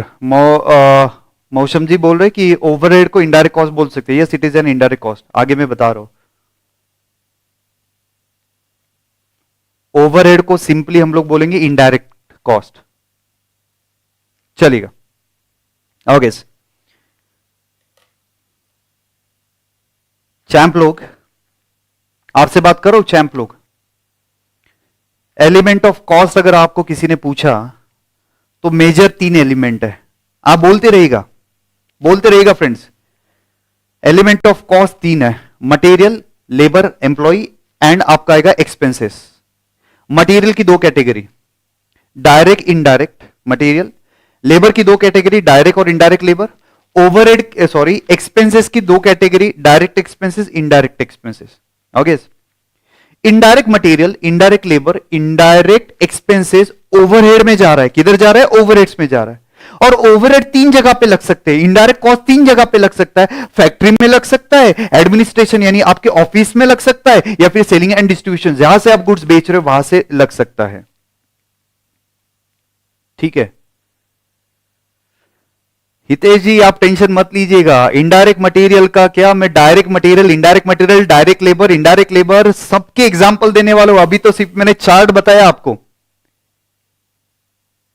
ओके चलिए अब एक एक पॉइंट डिस्कस करूंगा, एक एक पॉइंट क्लैरिफाई करूंगा। पहले तो ये बेसिक दिमाग में फिट हो गया, मटेरियल लेबर एक्सपेंसेस दोनों में direct indirect, direct indirect, direct indirect, indirect जाएगा ओवरहेड में, ओवरहेड तीन जगह पे लग सकता है, फैक्ट्री में, एडमिनिस्ट्रेशन में, सेलिंग एंड डिस्ट्रीब्यूशन में। ओके अरे सारे एग्जाम्पल दे रहा हूं मुकुल जी, डोंट वरी। हिमांशी बोले ओवरहेड जा रहा है, अरे टेंशन मत लीजिएगा, एक्सप्लेन तो करने दीजिए जी। अब आराम से एक एक पॉइंट डिस्कस करते हैं, चलेगा। Next point, direct material cost. चलो चलो चलो चलो ध्यान से सुनिएगा फ्रेंड्स। डायरेक्ट मटेरियल, 5 मिनट्स का ब्रेक दे दो। अरे ब्रेक कैसे मिलेगा बॉस, चलो यहां पे ध्यान दीजिएगा, concentrate concentrate sir. Direct material explain कर रहा हूं। Direct material cost, point number 1, material which is directly consume, जिसका प्रोडक्शन के साथ डायरेक्ट रिलेशनशिप है। अच्छा डायरेक्ट रिलेशनशिप का मतलब क्या है, अगर प्रोडक्शन बढ़ेगा तो मटेरियल बढ़ेगा, अगर प्रोडक्शन कम होएगा तो आपका मटेरियल कम लगेगा, तो यह आपका डायरेक्ट मटेरियल है। Next important point, direct material can be seen into the final product. Direct material can be seen into the final product, direct material final product में दिखता है। ओके फ्रेंड्स, उसका इनपुट आउटपुट रिलेशनशिप आप identify कर सकते हो। Suppose एक mobile manufacture करना है तो एक कैमरा लगेगा, एक मोबाइल मैन्युफैक्चर करना है तो एक स्क्रीन लगेगा, एक मोबाइल मैन्युफैक्चर करना है तो एक बैटरी लगेगी। तो इनपुट आउटपुट रिलेशनशिप कांस्टेंट है ना बॉस। ओके अब फ्रेंड्स आपसे क्वेश्चन पूछ रहा हूं, रेडीमेड शर्ट मैन्युफैक्चरिंग कंपनी है, रेडीमेड शर्ट मैन्युफैक्चरिंग कंपनी है, तो इसमें डायरेक्ट मटेरियल क्या क्या है। अभी मैंने बोला डायरेक्ट मटेरियल क्या है, विच is directly use, which can be seen into the final product, जिसका इनपुट आउटपुट रिलेशनशिप आइडेंटिफाई हो सकता है। चलो आप मुझे आंसर दे दीजिएगा सर जी। रेडीमेड शर्ट मैन्युफैक्चरिंग कंपनी है, आपका डायरेक्ट मटेरियल क्या क्या लगेगा इसमें, आपको क्या क्या दिख रहा है इसमें, आपको क्या क्या दिख रहा है फ्रेंड्स। अच्छा कॉटन क्लॉथ परफेक्ट है सर, ये बटन दिख रहा है, अरे ये डायरेक्ट है ना सर, ये कॉलर वगैरह दिख रहा है, ये क्या है डायरेक्ट है ना। तो फ्रेंड्स कितना सिंपल है, डायरेक्ट मटेरियल क्या है, जो फाइनल प्रोडक्ट में दिखता है, जो डायरेक्टली कंज्यूम है, उसका डायरेक्ट रिलेशनशिप है प्रोडक्शन के साथ, प्रोडक्शन बढ़ेगा मटेरियल बढ़ेगा, वो डायरेक्ट मटेरियल है। इनपुट आउटपुट रिलेशनशिप कांस्टेंट है। एक शर्ट मैन्युफैक्चर करने के लिए 2 मीटर का कपड़ा लगता है, तो 10 मैन्युफैक्चर करने के लिए 20 मीटर का कपड़ा लगेगा। ओके तो कितना सिंपल है। चलो cloth button etcetera, okay both cloth and button, okay very good. अब आगे अगला क्वेश्चन सुनिएगा, अरे सुनो आगे, यस समझ गया है। अच्छा पैकिंग, वेरी गुड, ध्यान से सुनिए, अगला क्वेश्चन पूछ रहा हूं आपसे। आप सपोज फर्नीचर या फिर सोफा, ठीक है चेयर वगैरह, फर्नीचर पे आप सपोज चेयर पे बैठे हुए हो, फर्नीचर इंडस्ट्री के लिए डायरेक्ट मटेरियल क्या है। सपोज ऐसा एज्यूम कीजिएगा आप क्लासरूम में बैठे हो, बेंच पे बैठे हो, वो बेंच देख के बताइएगा उसके लिए डायरेक्ट मटेरियल क्या है, जो दिखता है फाइनल प्रोडक्ट में, जिसका इनपुट आउटपुट रिलेशनशिप कांस्टेंट है एंड डायरेक्टली यूज है, डायरेक्ट रिलेशनशिप है।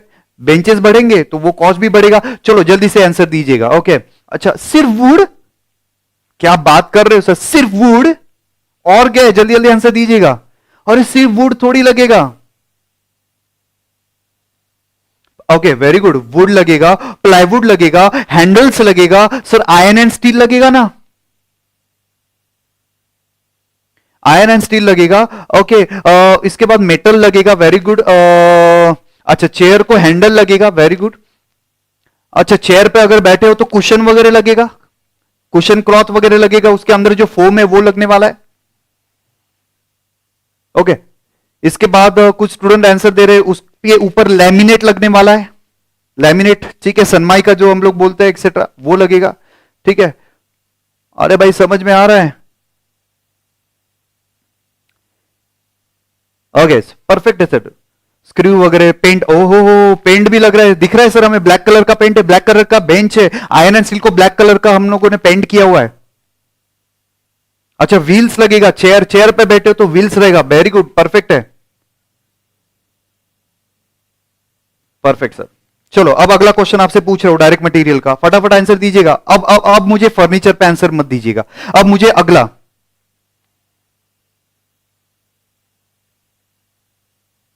ये सर चेयर के व्हील्स, हो गया हो गया, बस स्टॉप स्टॉप आंसरिंग।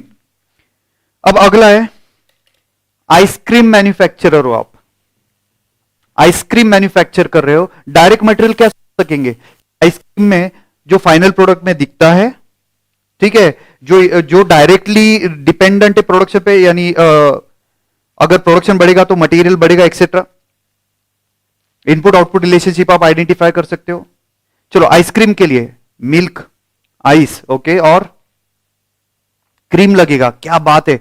अच्छा, कुछ लोग बोल रहे हैं वेजेस लगेगा। Boss, I am discussing material, labour, suppose मैं लेबर हूं, मैं आपका मटेरियल नहीं हूं बॉस, ठीक है, I am not a material, I am labour, suppose मैं आपकी फैक्ट्री में काम कर रहा हूं, ओके, तो मुझे सिर्फ मटेरियल, मिल्क लगेगा, चॉकलेट लगेगा, क्या बात है, जिनल जी इन्होंने बोला चॉकलेट लगेगा, मिल्क लगेगा, शुगर लगेगा, कोन लगेगा, ओके, क्रीम लगेगा, फेविकॉल, आइसक्रीम में, I am sorry, flavour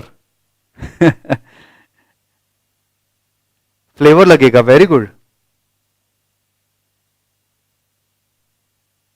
wrapper, flavour, okay, packing करना पड़ेगा, वेरी गुड। क्या फटाफट आप आंसर दे रहे हो फ्रेंड, अरे बाप रे, मुझे पढ़ने नहीं हो रहा है, इतना आंसर आ रहा है। फेवरेट लग रहा है आपका, oh my god, O M G, berry, okay, dry fruits, perfect, cup लगेगा, ठीक है, क्या बात है सर, आप तो चैंप हो गए पहले लेक्चर में।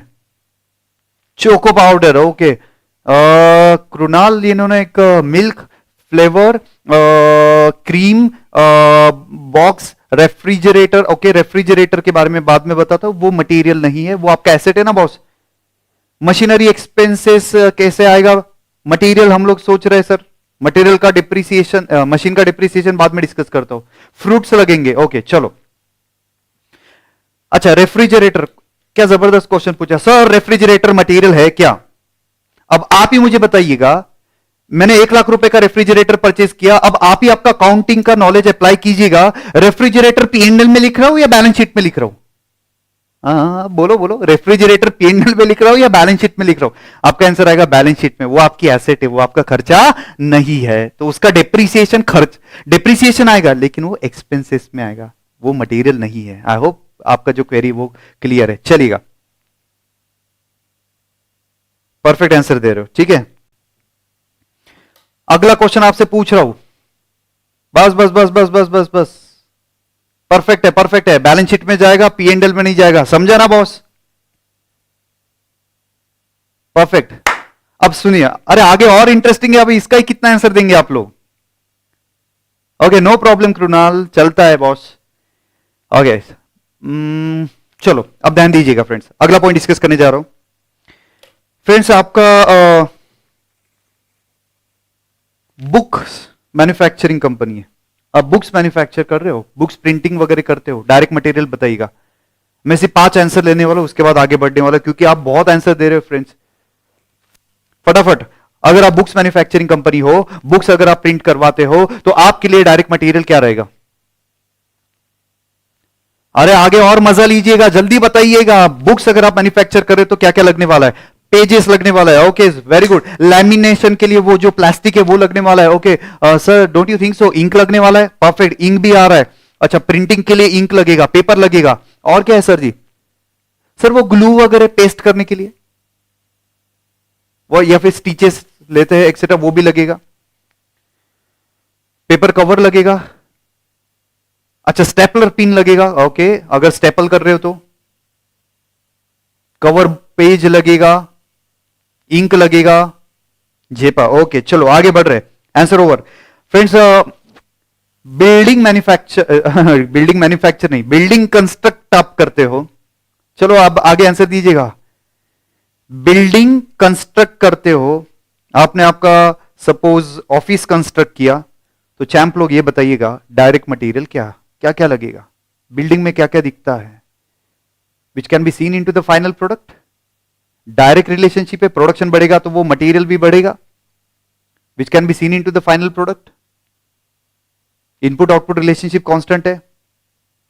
अच्छा सीमेंट लगेगा, एक साथ आंसर लिखिएगा ना कि सीमेंट लगेगा, ब्रिक लगेगा, ठीक है, स्टोन्स वगैरह कुछ लगेंगे, और क्या है, टाइल्स लगेगा, कलर कलर कलर कलर भी तो लगेगा बॉस, ओके।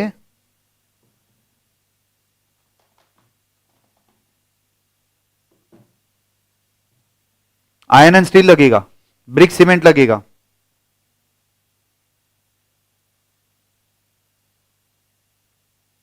चलेगा, ओके परफेक्ट। तो फ्रेंड्स ये आपका काफी सारे एग्जाम्पल मैंने आपको दे दिया कि डायरेक्ट मटेरियल क्या है, समझ गया। तो आपको क्या लिखना है अगर एग्जाम में आता है तो, material which is directly use for the production, उसका यूज वेरी करता है आपका आउटपुट के हिसाब से, यानी आउटपुट बढ़ेगा तो डायरेक्ट मटेरियल बढ़ेगा। जो मटेरियल फाइनल प्रोडक्ट में दिखता है which can be seen into the final product, input output relationship identify कर सकते हो, और मैंने कुछ एग्जाम्पल दिया है। अब आगे बढ़ते हैं, मैंने कुछ हाईलाइट किया है, यस मैंने कुछ हाईलाइट किया है। Direct material is part of prime cost, prime का मतलब main, direct material is a part of prime cost, ठीक है फ्रेंड्स। अब ध्यान दीजिएगा,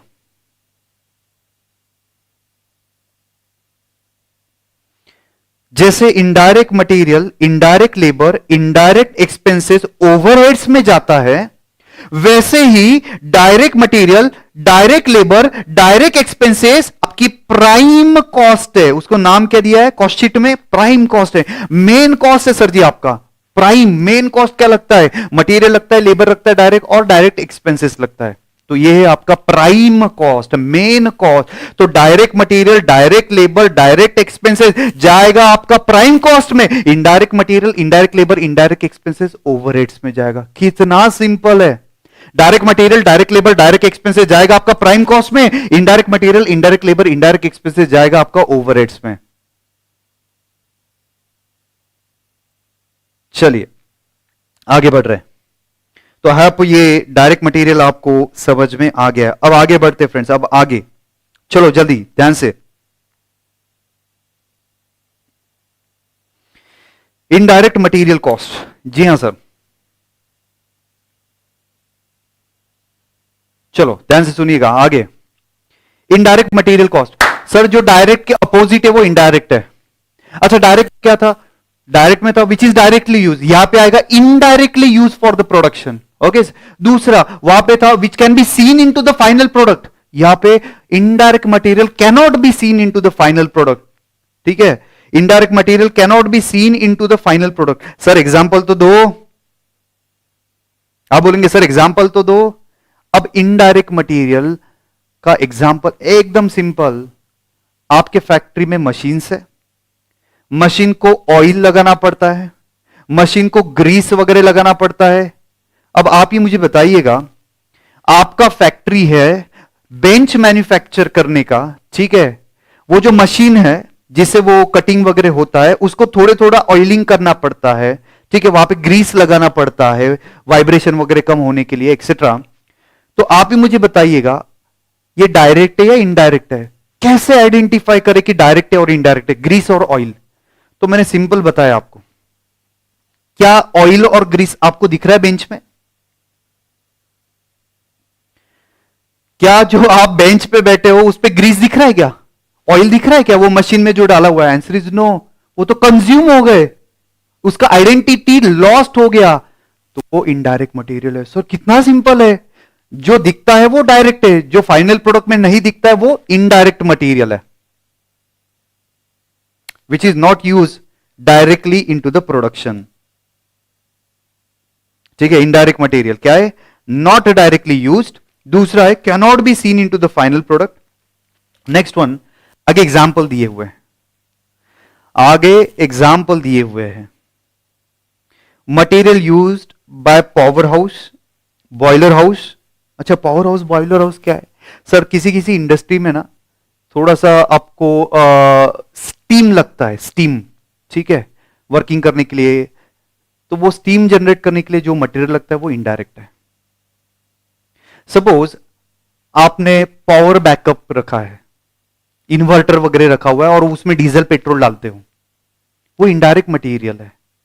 बेंच मैन्युफैक्चर करने का फैक्ट्री है, ठीक है, लाइट अगर कभी चला जाता है तो आपने इन्वर्टर का प्रोविजन करके रखा है, वो इन्वर्टर में आप पेट्रोल डीजल से वो इन्वर्टर चलाते हो, ठीक है, ठीक है, जनरेटर सेट जो चलाते हो इलेक्ट्रिसिटी जनरेट करने के लिए, उसमें पेट्रोल डीजल वगैरह आप डालते हो, वो डायरेक्ट है या इनडायरेक्ट है? आंसर इज इनडायरेक्ट, क्योंकि बेंच में थोड़ी दिखता है कि वहां पे कितना पेट्रोल डीजल यूज किया है। जी हां सर जी। तो आई होप ये पॉइंट क्लियर है। ओके फ्रेंड्स, फैक्ट्री है, ध्यान से सुनिएगा, फैक्ट्री है, ये फैक्ट्री में ये एक मटेरियल यूज किया जा रहा है, क्लीनिंग मटेरियल है, पोछा, ठीक है, फैक्ट्री है, क्लीनिंग मटेरियल डायरेक्ट है या इनडायरेक्ट है? फ्लोर वगैरह क्लीन हो रहा है, ठीक है, या फिर वो ग्लास वगैरह क्लीन हो रहा है, मशीनरी वगैरह क्लीन हो रहा है, ये जो है क्लीनिंग मटेरियल डायरेक्ट है या इनडायरेक्ट है?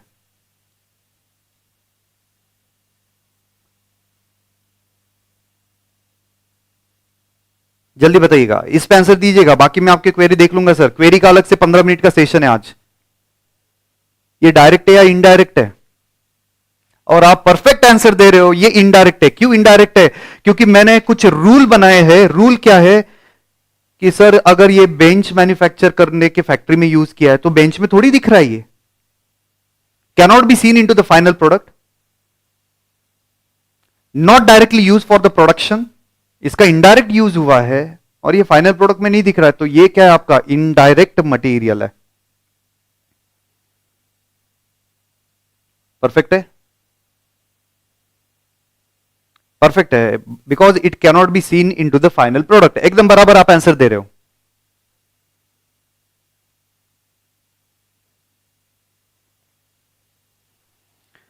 फ्रेंड्स,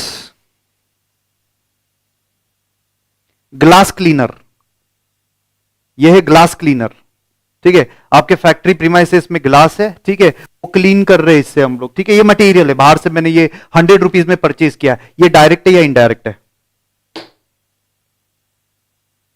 ये डायरेक्ट है या इनडायरेक्ट है? अरे जल्दी आंसर दीजिएगा, झेपा या नहीं झेपा, ये डायरेक्ट है या इनडायरेक्ट है? जल्दी जल्दी बताइएगा। इससे मैं ये और ये मैं सारे कांच वगैरह ग्लास एक्सेट्रा मैं इससे क्लीन करता हूं, मेरा फर्नीचर मैन्युफैक्चरिंग का फैक्ट्री है, राइट, इनडायरेक्ट है। तो लाइफ में आपको इसमें डाउट नहीं रहेगा कि डायरेक्ट क्या है और इनडायरेक्ट क्या है, ठीक है, आप परफेक्ट आंसर दे रहे हो इनडायरेक्ट, आप परफेक्ट आंसर दे रहे हो फ्रेंड्स, इनडायरेक्ट। और इनडायरेक्ट मटेरियल कहां पे जा रहा है? इनडायरेक्ट मटेरियल कहां पे जा रहा है? इनडायरेक्ट मटेरियल जा रहा है आपका ओवरहेड्स। इनडायरेक्ट मटेरियल कहां पे जा रहा है? तो इनडायरेक्ट मटेरियल आपका जा रहा है ओवरहेड्स में। एकदम सिंपल हुआ है, डायरेक्ट मटेरियल समझ में आ गया, इनडायरेक्ट मटेरियल समझ में आ गया। ओके, बेस्ट पॉइंट था ये। चलिएगा आगे बढ़ते फ्रेंड्स, नेक्स्ट पार्ट की तरफ चल रहे हैं। डायरेक्ट लेबर कॉस्ट, अब आप आराम से ये बना सकते हो, डायरेक्ट लेबर कॉस्ट एकदम आराम से बना सकते हो, एकदम आराम से बना सकते हो। डायरेक्ट मटेरियल और direct labour, labour worker which is directly involve in production, जो रॉ मटेरियल को फाइनल प्रोडक्ट में कन्वर्जन करता है, जो रॉ मटेरियल को फाइनल प्रोडक्ट में कन्वर्ट करने में काम करता है, वो आपके डायरेक्ट वर्कर है। Worker which is directly involve in production, और जो एक्चुअल में रॉ मटेरियल को फाइनल प्रोडक्ट में कन्वर्ट करता है, वो सारे वर्कर आपके डायरेक्ट वर्कर है। अरे ये लिख के मत आना direct worker can be seen into the final product, जैसे मटेरियल में लिख के आएंगे direct material can be seen into the final product, वैसे लिख के मत आना direct worker can be seen into the final product.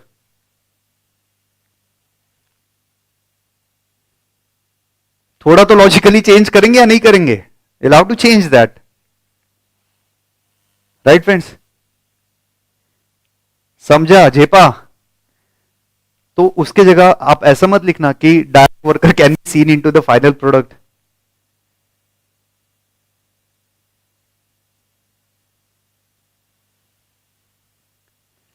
तो आपको क्या लिखना है? अगर आपको लिखना ही है ये पॉइंट, तो आप ऐसा लिखेंगे, work of direct worker can be seen into the final product. उसका काम दिखता है, वो नहीं दिखता, उसका काम दिखता है। परफेक्ट। और कितना सिंपल है सर ये कॉस्टिंग। तो डायरेक्ट लेबर क्या है? डायरेक्टली प्रोडक्शन में इन्वॉल्व है, जो रॉ मटेरियल से फाइनल प्रोडक्ट कन्वर्ट करता है वो है आपका डायरेक्ट वर्कर, ठीक है? जिसका काम दिखता है वो है आपका डायरेक्ट वर्कर। अभी फर्नीचर इंडस्ट्री में डायरेक्ट वर्कर बताओ, चलो आंसर दो।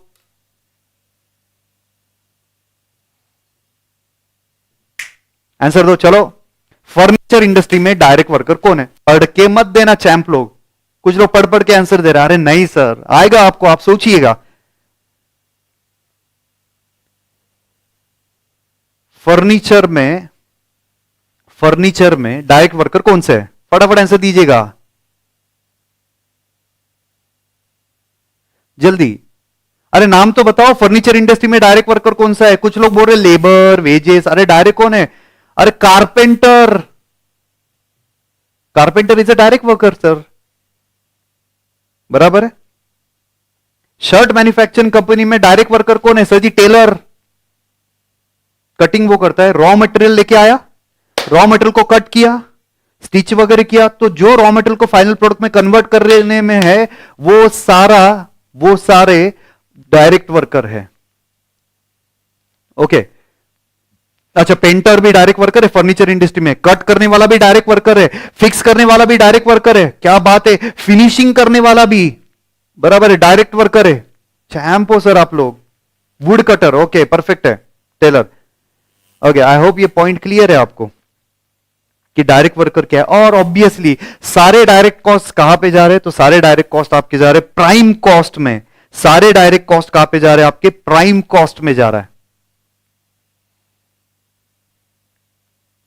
इलेक्ट्रीशियन, कौन से इंडस्ट्री में बोले आप इलेक्ट्रीशियन? सपोज आप कुछ गैजेट मैन्युफैक्चर कर रहे हैं तो वो इलेक्ट्रीशियन डायरेक्ट हो सकता है, या फिर आप कुछ मशीन मैन्युफैक्चर कर रहे तो हो सकता है। चलिए, okay, I hope point clear है डायरेक्ट लेबर का। ये डायरेक्ट कॉस्ट है, डायरेक्टली इन्वॉल्व है प्रोडक्शन में, जो रॉ मटेरियल को फाइनल प्रोडक्ट में कन्वर्ट करता है वो आपका डायरेक्ट वर्कर है, उसका काम दिखता है फाइनल प्रोडक्ट में। और एग्जांपल मैंने आपको दे दिया, डायरेक्ट लेबर, डायरेक्ट एम्प्लॉय की कॉस्ट जाएगी आपकी प्राइम कॉस्ट में। इसके एग्जैक्टली अपोजिट है,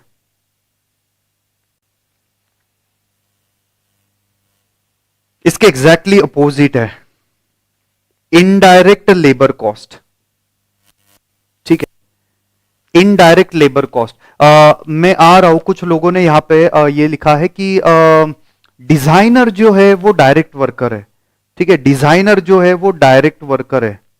अब मैं उनसे ये एक सिंपल क्वेश्चन पूछता हूं, कंफ्यूजन ही नहीं रहेगा। वर्कर लोगों को वेजेस जाता है, क्या इंटीरियर डिजाइनर को वेजेस जाएगा या सैलरी जाएगा? डिफरेंस है ना सर। चार्टर्ड अकाउंटेंट वेजेस लेता है या सैलरी लेता है? सैलरी लेता है।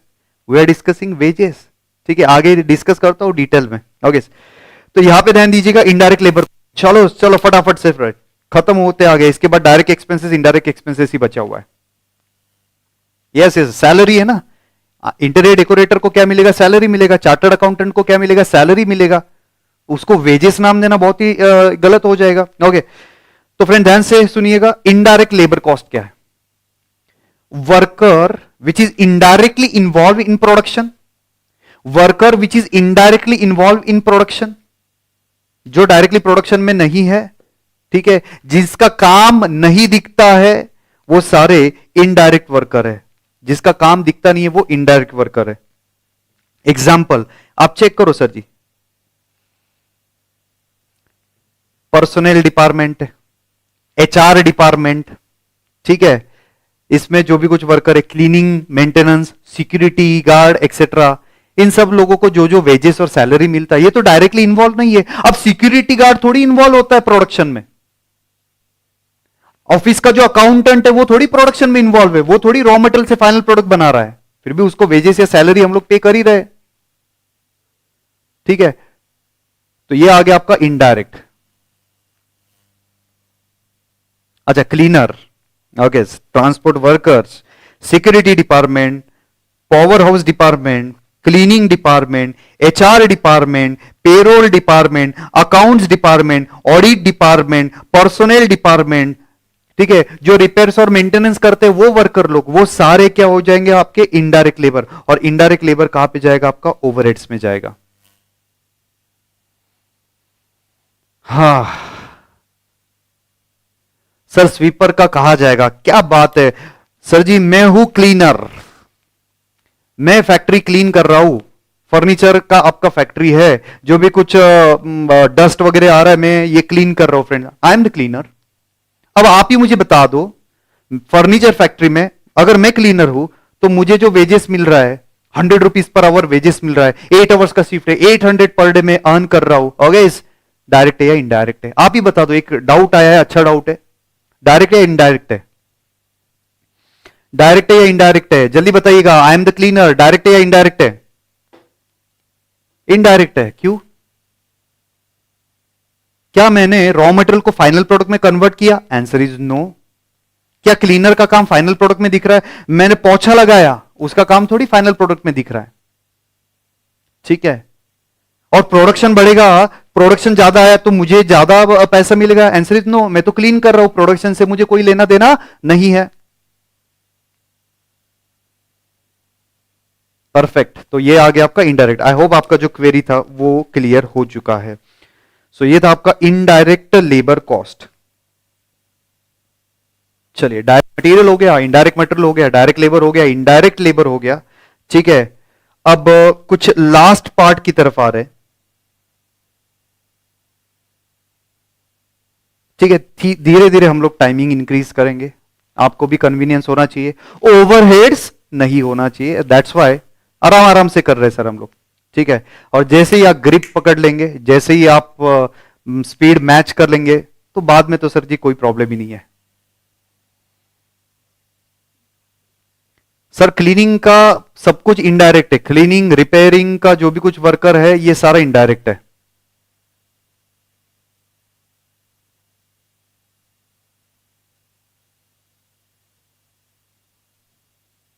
चलेगा, आगे चलो लास्ट पार्ट की तरफ आ रहे हैं फ्रेंड्स, ध्यान से सुनिएगा। Direct expenses friends, all direct cost other than direct material and direct labour is terms as a direct expenses. ध्यान से सुनिएगा क्या बोला है। All direct cost, directly production पे जो कॉस्ट लगा है, other than direct material direct labour, उसको हम लोग बोलेंगे expenses, direct expenses. It varies directly with the volume of production, it varies directly with the volume of production. Production बढ़ेगा तो ये भी आपका इंक्रीज होने वाला है, डायरेक्ट एक्सपेंसेस, ठीक है। अब सर समझ में नहीं आया, डोंट वरी, समझ में नहीं आया। कुछ लोग बोलेंगे सर ये डायरेक्ट एक्सपेंसेस क्या, एग्जांपल तो दो। ध्यान से सुनिएगा फ्रेंड्स, ये सपोज फोन है, ओके, इसमें कुछ ऐप वगैरह यूज कर रहे हैं, ठीक है, ये फोन में कुछ ऐप यूज कर रहे हैं जिसका ओनर कोई और है, सपोज ये एप्पल का फोन है, ओके, इसमें कुछ सॉफ्टवेयर वगैरह यूज कर रहे हैं, ठीक है। तो एप्पल कंपनी को इसमें जो सॉफ्टवेयर यूज कर रहे हैं, गूगल एक्सेट्रा, जो व्हाट एवर द सॉफ्टवेयर, तो गूगल कंपनी को हर एक फोन के पीछे 1000 रुपीज रॉयल्टी पे करना है। क्या जबरदस्त है सर जी। ये जो फोन है इसमें कुछ ऐप्स है, गूगल के कुछ ऐप्स है या फिर एमएस ऑफिस के कुछ ऐप्स है, ये इधर यूज हो रहा है, इसके वजह से जो मेन ओनर है, कॉपीराइट पेटेंट जिसके पास है, उसको रॉयल्टी पे करना पड़ता है 1000 rupees per phone.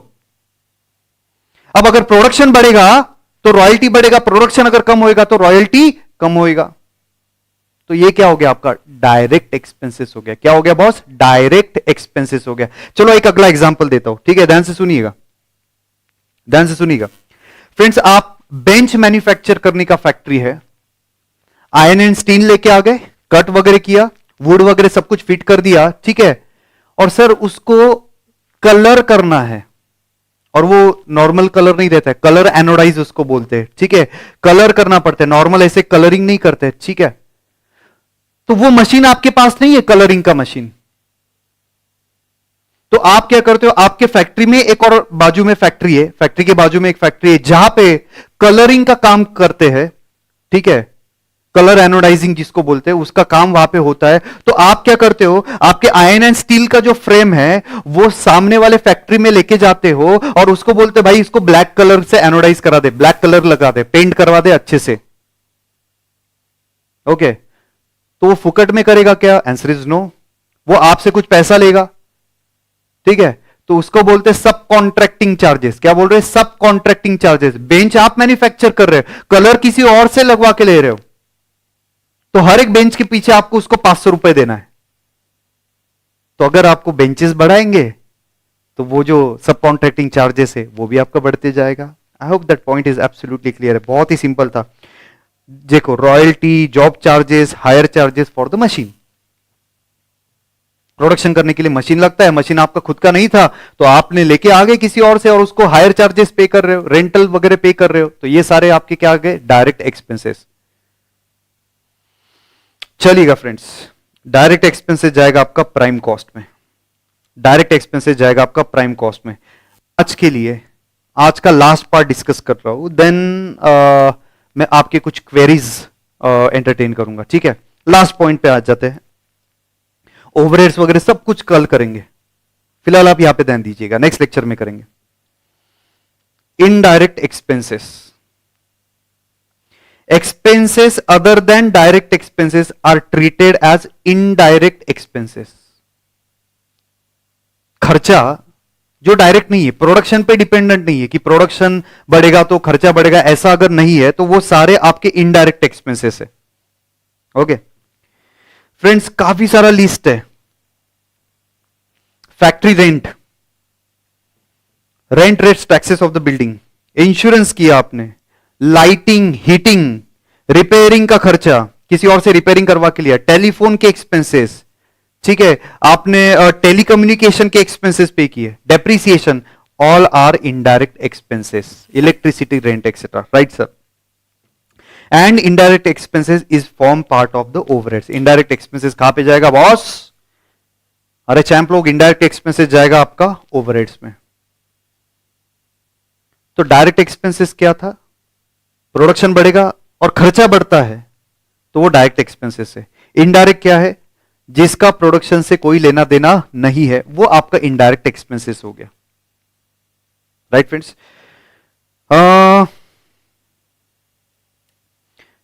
So friends, today एक पार्ट हमने कवर किया है। सबसे पहले हम लोगों ने स्टार्ट किया, एंड फ्रेंड्स मैं आपको यह बता दूं, मैं आपको बता दूं, अब तक इनडायरेक्ट एक्सपेंसेस या ओवरहेड का डिस्कशन बाकी है। तो आपको अगर कुछ डाउट रहेगा तो रहने दीजिएगा, कल यही पॉइंट डिस्कस करने वाला हूं, नेक्स्ट लेक्चर में यही पॉइंट डिस्कस करने वाला हूं।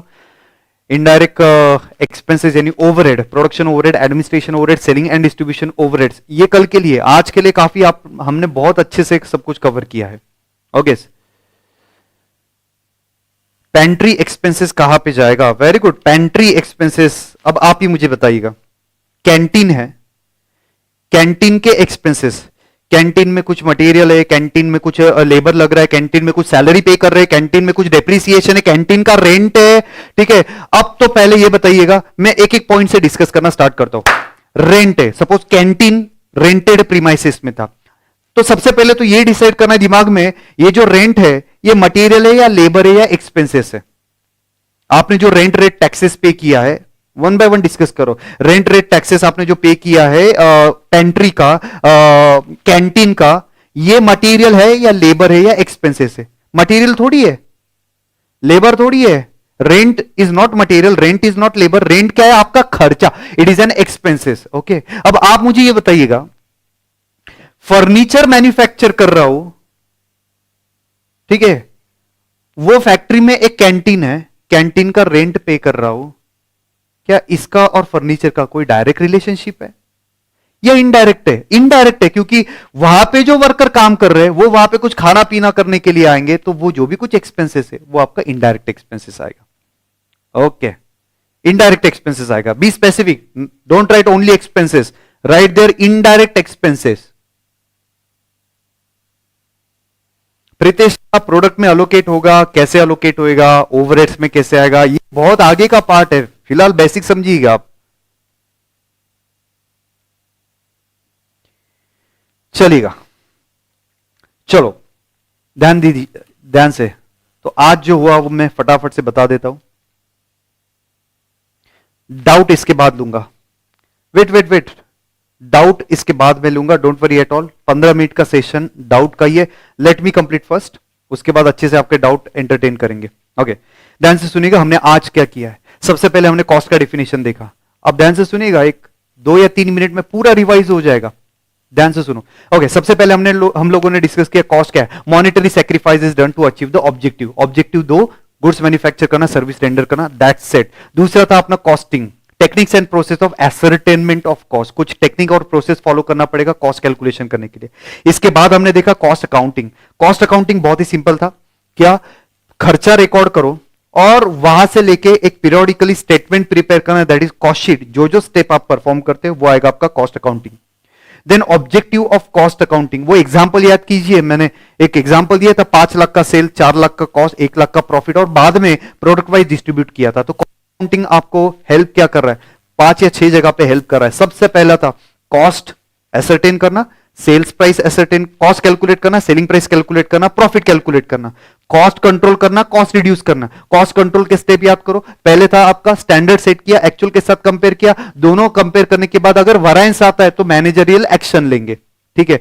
कॉस्ट रिडक्शन क्या था भाई? ये परमानेंट है, क्वालिटी अफेक्ट मत करो, प्रोडक्ट का यूटिलिटी अफेक्ट मत करो। ये था आपका इनडायरेक्ट, सॉरी ये था आपका क्या डिस्कस कर रहा था, आई एम एक्सट्रीमली सॉरी, वो कमेंट पढ़ने में वो मेरा मिस हो गया था।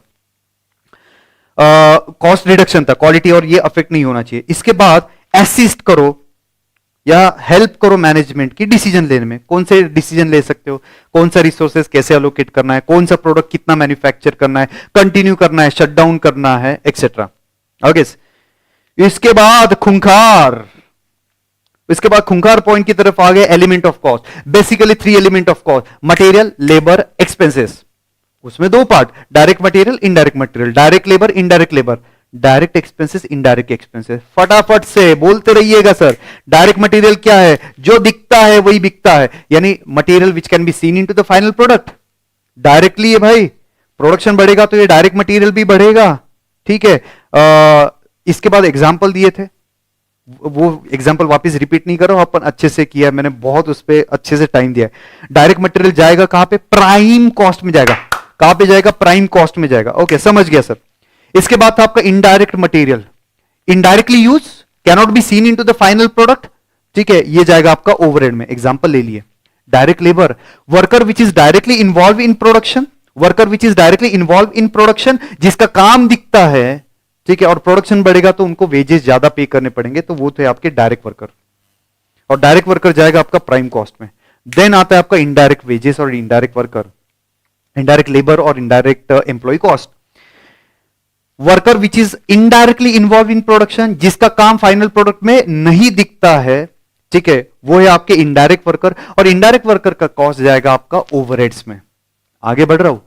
Direct expenses, expenses which is directly involve और directly related with the production, production बढ़ेगा, एक्सपेंसेस बढ़ा, प्रोडक्शन कम हुआ, एक्सपेंसेस कम हुआ, तो वो है आपके डायरेक्ट एक्सपेंसेस। एग्जांपल, रॉयल्टी पे किया, मैंने बहुत ही अच्छे से एग्जांपल दिया आपको रॉयल्टी का।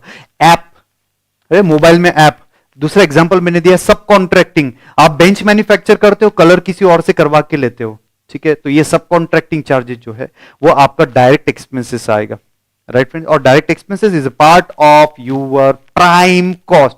और बाकी सारे इनडायरेक्ट एक्सपेंसेस, रेंट लगा, इलेक्ट्रिसिटी लग रहा है, रिपेयरिंग करने का खर्चा लगा, डेप्रिसिएशन एक्सेट्रा कुछ लग रहा है, ठीक है, सिक्योरिटी का कुछ, सॉरी नॉट सिक्योरिटी, और अदर कुछ एक्सपेंसेस लग रहा है आपको, रेंट, रेस्ट, टैक्सेस, वो सारा आपका जाएगा indirect expenses. And indirect expenses is part of overheads.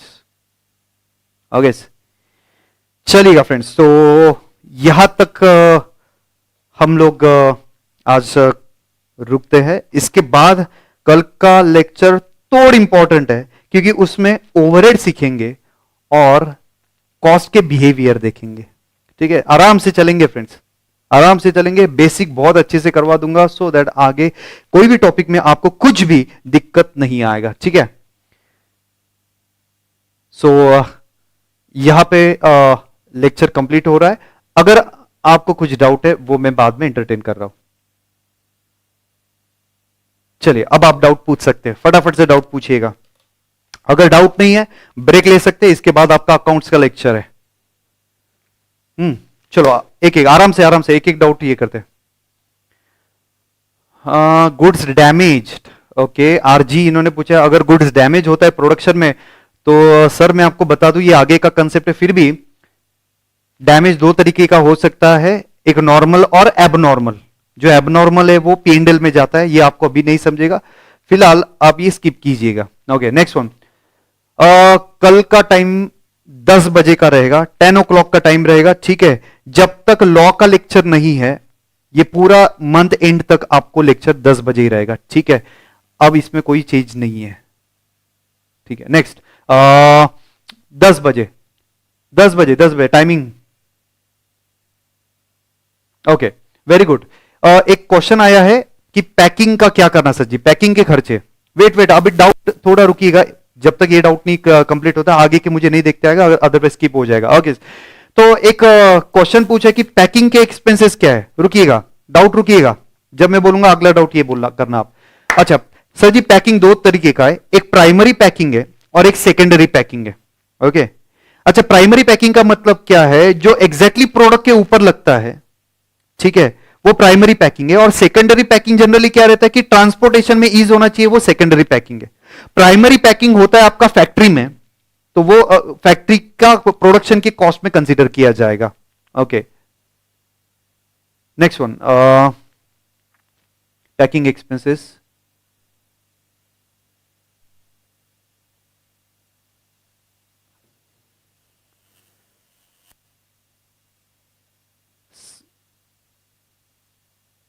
Packing expenses क्या है, वो हो गया सैलरी इनडायरेक्ट है। जतिन जी, जो भी कुछ सैलरी है वो सारी की सारी सैलरी इनडायरेक्ट है, इनडायरेक्ट है, इनडायरेक्ट लेबर कॉस्ट है, वो इनडायरेक्ट एम्प्लॉय कॉस्ट है। डायरेक्ट एक्सपेंसेस एक बार और एक्सप्लेन करो। ओके, मैंने जैसे आपको एक और एग्जांपल देता हूं डायरेक्ट एक्सपेंसेस का।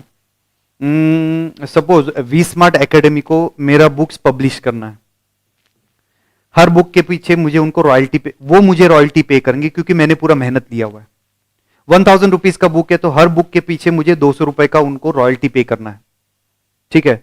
तो जितना वो बुक्स ज्यादा से ज्यादा सेल करेंगे उतना मुझे रॉयल्टी वो ज्यादा पे करेंगे। तो ये एग्जांपल हो गया आपका डायरेक्ट एक्सपेंसेस का। अगर बुक्स का प्रोडक्शन बढ़ता है मेरा रॉयल्टी बढ़ेगा, अगर बुक्स का प्रोडक्शन कम होता है तो मेरा रॉयल्टी कम होएगा, ठीक है। नेक्स्ट वन, आगे प्रोडक्शन बढ़ने से इनडायरेक्ट एक्सपेंसेस सेम रहेगा, यस। रेफ्रिजरेटर का जो डेप्रिसिएशन है वो इनडायरेक्ट एक्सपेंसेस है। कल का टाइम 10 बजे, कल का टाइम 10 o'clock। अच्छा, इलेक्ट्रिसिटी एक्सपेंसेस डायरेक्ट है या इनडायरेक्ट है। फ्रेंड्स, फैक्ट्री में दो अलग कंसेप्ट यूज किया जाता है, एक पावर है और एक इलेक्ट्रिसिटी है। इलेक्ट्रिसिटी यानी सर जी ये जो लाइट वगैरह है, ठीक है, फैन लाइट वगैरह लगता है, जिसको कम इलेक्ट्रिसिटी कंज्यूम होता है वो इनडायरेक्ट एक्सपेंसेस में आता है। और पावर, पावर का मतलब क्या है, अभी मशीन रन करने के लिए ज्यादा हॉर्स पावर लगता है एक्सेट्रा। तो उस सिचुएशन में फ्रेंड्स वो पावर जो है वो मैं बाद में एक्सप्लेन करूंगा, इनडायरेक्ट एक्सपेंसेस नहीं है वो, फिलहाल इतना ही समझ लो इनडायरेक्ट नहीं है, क्योंकि अगर मैं अभी बोल दूं आपका आगे कंफ्यूजन होगा। रॉयल्टी का मतलब क्या है, बुक्स में मेहनत मेरा था, सपोज मैं बुक्स का रॉयल्टी ले रहा हूं, बुक्स में मेहनत मेरा था, कॉपीराइट सपोज मेरा था, सब मैंने मेहनत किया था उस पर, तो मैं किसी और को अगर वो पब्लिश करने के लिए दे रहा हूं तो मुझे कुछ पैसा मिलना चाहिए, उसको बोलते रॉयल्टी।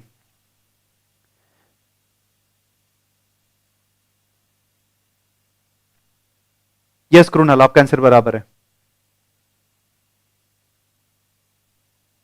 पैकिंग डायरेक्ट एक्सपेंसेस है क्या, अब आप ही बता दो, पैकिंग का जो मटेरियल है, पैकिंग का जो मटेरियल है, पैकिंग का वो एक्सपेंसेस है या मटेरियल है, मटेरियल है ना, कुछ तो आया है ना आपका, तो वो मटेरियल है, पैकिंग इज अ मटेरियल।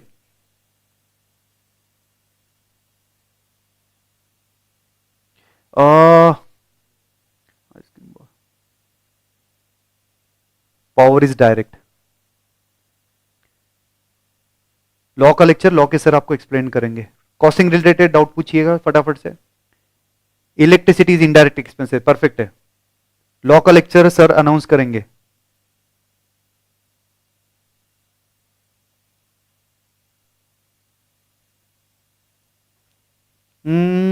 अच्छा दिव्या जी, पेन ड्राइव कौन सा था, करंट बैच का अगर ले रहे हो तो एक एक लेक्चर आपको डेली मिलेगा, ठीक है। लेकिन अगर आपको जल्दी कंप्लीट करना है, आपका अटेम्प्ट अगर जल्दी है, तो लास्ट बैच का रिकॉर्डिंग आप ले सकते हो, जो अभी लॉकडाउन के बाद वाले बैच का था, वो रिकॉर्डिंग है। हाँ yes yes yes, transportation indirect expenses है। नेक्स्ट क्लास टाइमिंग 10 o'clock, कल 10 बजे है। डाउट पूछिए फटाफट, ये डाउट सेशन है। अगर डाउट नहीं है तो सर जी टेक केयर, बाय, अगले लेक्चर के लिए रेडी हो जाता, तब तक कुछ खा पी के आइएगा।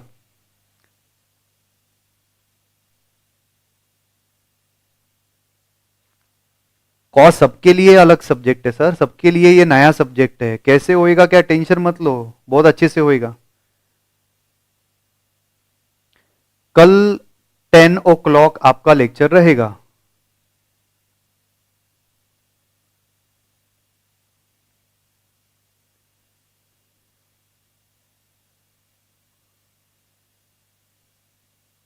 Depreciation of the machine indirect.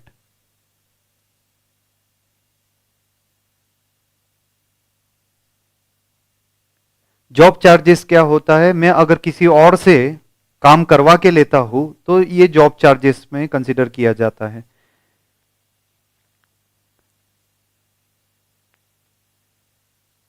से फॉर एग्जांपल मैं प्रिंट कर रहा हूं, मैं बुक वगैरह प्रिंट कर रहा हूं, मैं डिजाइनिंग किसी और से करवा के लिया, डिजाइनिंग किसी और से करवा के लिया, तो उसको बोलते जॉब चार्जेस। टॉपिक है अपने को, टेंशन मत लो, समझेगा। सर्विस बिजनेस का, अभी सपोज मैं चार्टर्ड अकाउंटेंट हूं, मैं क्लास ले रहा हूं, ठीक है, क्लासेस ले रहा हूं, चार्टर्ड अकाउंटेंट हूं, तो मेरे लिए डायरेक्ट मटेरियल क्या है, नोट्स एक्सेट्रा मेरे लिए डायरेक्ट मटेरियल है, ठीक है। इसके बाद मेरे लिए इनडायरेक्ट कॉस्ट क्या है, बाकी सारे, ये डिप्रिसिएशन हो गया, लाइटिंग वगैरह हो गया, ये सारा इनडायरेक्ट कॉस्ट में आएगा, फर्नीचर का डिप्रिसिएशन एक्सेट्रा, प्रोजेक्टर का डिप्रिसिएशन एक्सेट्रा, सारा इनडायरेक्ट में आएगा।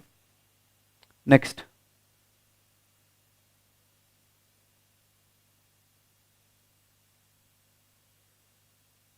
सेकेंड चैप्टर, अरे सेकेंड चैप्टर कैसे स्टार्ट करूं जब तक आपको बेसिक ही नहीं पता, तो पहले पूरा बेसिक में कवर करूंगा फर्स्ट चैप्टर, उसके बाद सेकेंड चैप्टर आएगा।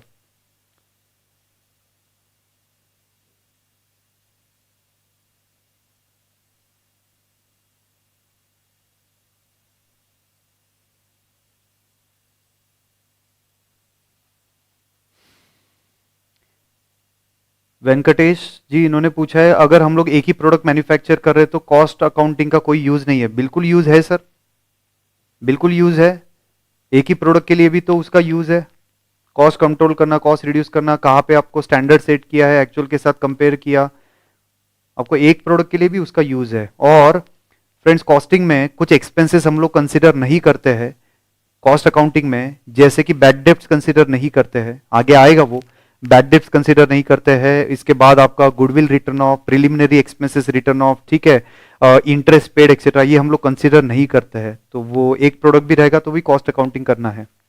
सिक्योरिटी चार्जेस, सिक्योरिटी चार्जेस यानी सिक्योरिटी गार्ड, उसका सैलरी वगैरह आप लोगों ने पे किया। नेक्स्ट वन, मटेरियल का लेक्चर कब होएगा? पहले बेसिक होएगा उसके बाद मटेरियल होएगा। ट्रांसपोर्टेशन इनडायरेक्ट कॉस्ट है, yes it is an indirect cost, आगे कल ओवरहेड में एक्सप्लेन करूंगा इसका। सिक्योरिटी चार्जेस अभी मैंने बता दिया, सिक्योरिटी गार्ड को सैलरी वगैरह पे किया।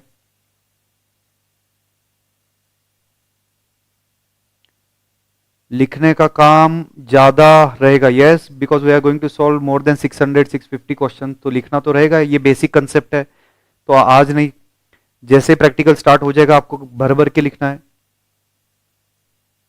Paint all building is direct material sir, Shreshth, paint क्या है? मटेरियल है ना फ्रेंड्स, बाहर से लेके आ गए हम लोग पेंट, कुछ मिला है ना हमें साथ में, तो वो पेंट किया है, वो डायरेक्ट मटेरियल है। Next week notes, next week.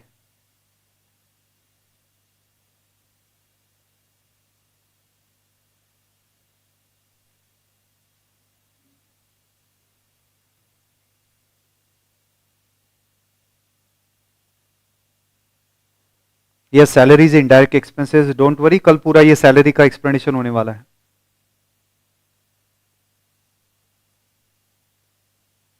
Depreciation indirect,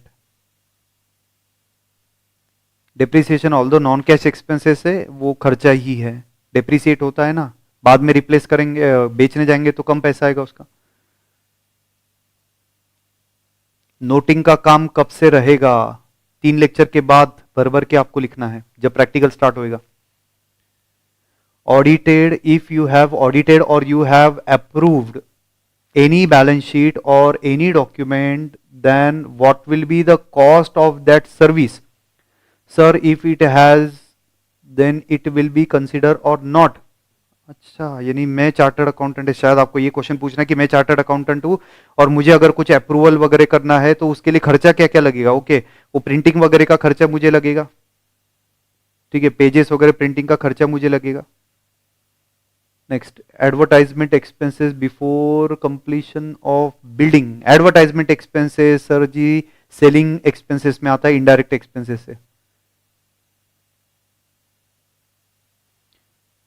उन्नति या फिर एसोसिएट्स, इन्होंने जो आपकी क्लास कब से अवेलेबल है? कल सिर्फ इंट्रोडक्शन हुआ था और आज से सिखाना मैंने स्टार्ट किया है। यस, अकाउंट का क्लास 12:06 ऐसे कुछ तो भी टाइम है, एक बार आप चेक कर लीजिएगा।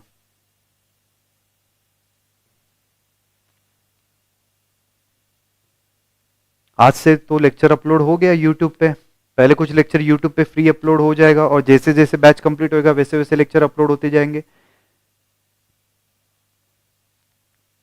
चलिए, और कुछ डाउट है बॉस? तो आज जितना हुआ है वो आप रिवाइज कीजिएगा, ओके। और फ्रेंड्स, कांटेक्ट नंबर मैं आपको दे देता हूं, अगर आपको कुछ डाउट वगैरह रहेगा तो आप कर सकते हो डाउट। 7887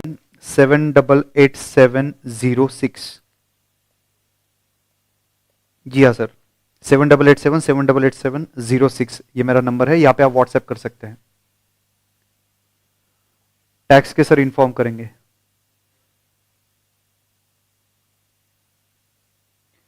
अच्छा, सर्विस इंडस्ट्री में प्रॉफिट वेरी बिग ना, मेरे इनकम देख रहा है भाई नहीं, ऐसा नहीं है, खर्चा भी है। रिस्पेक्टिव फैकल्टी आपको इन्फॉर्म करेंगे कि टैक्स और लॉ का बैच कब से स्टार्ट होगा। चलो बाय, जिन्होंने, Manan bye, great lecture, thank you. कल मिलते हैं 8 बजे, और कुछ स्पेसिफिक डाउट रहेगा तो बिल्कुल पूछिएगा सर।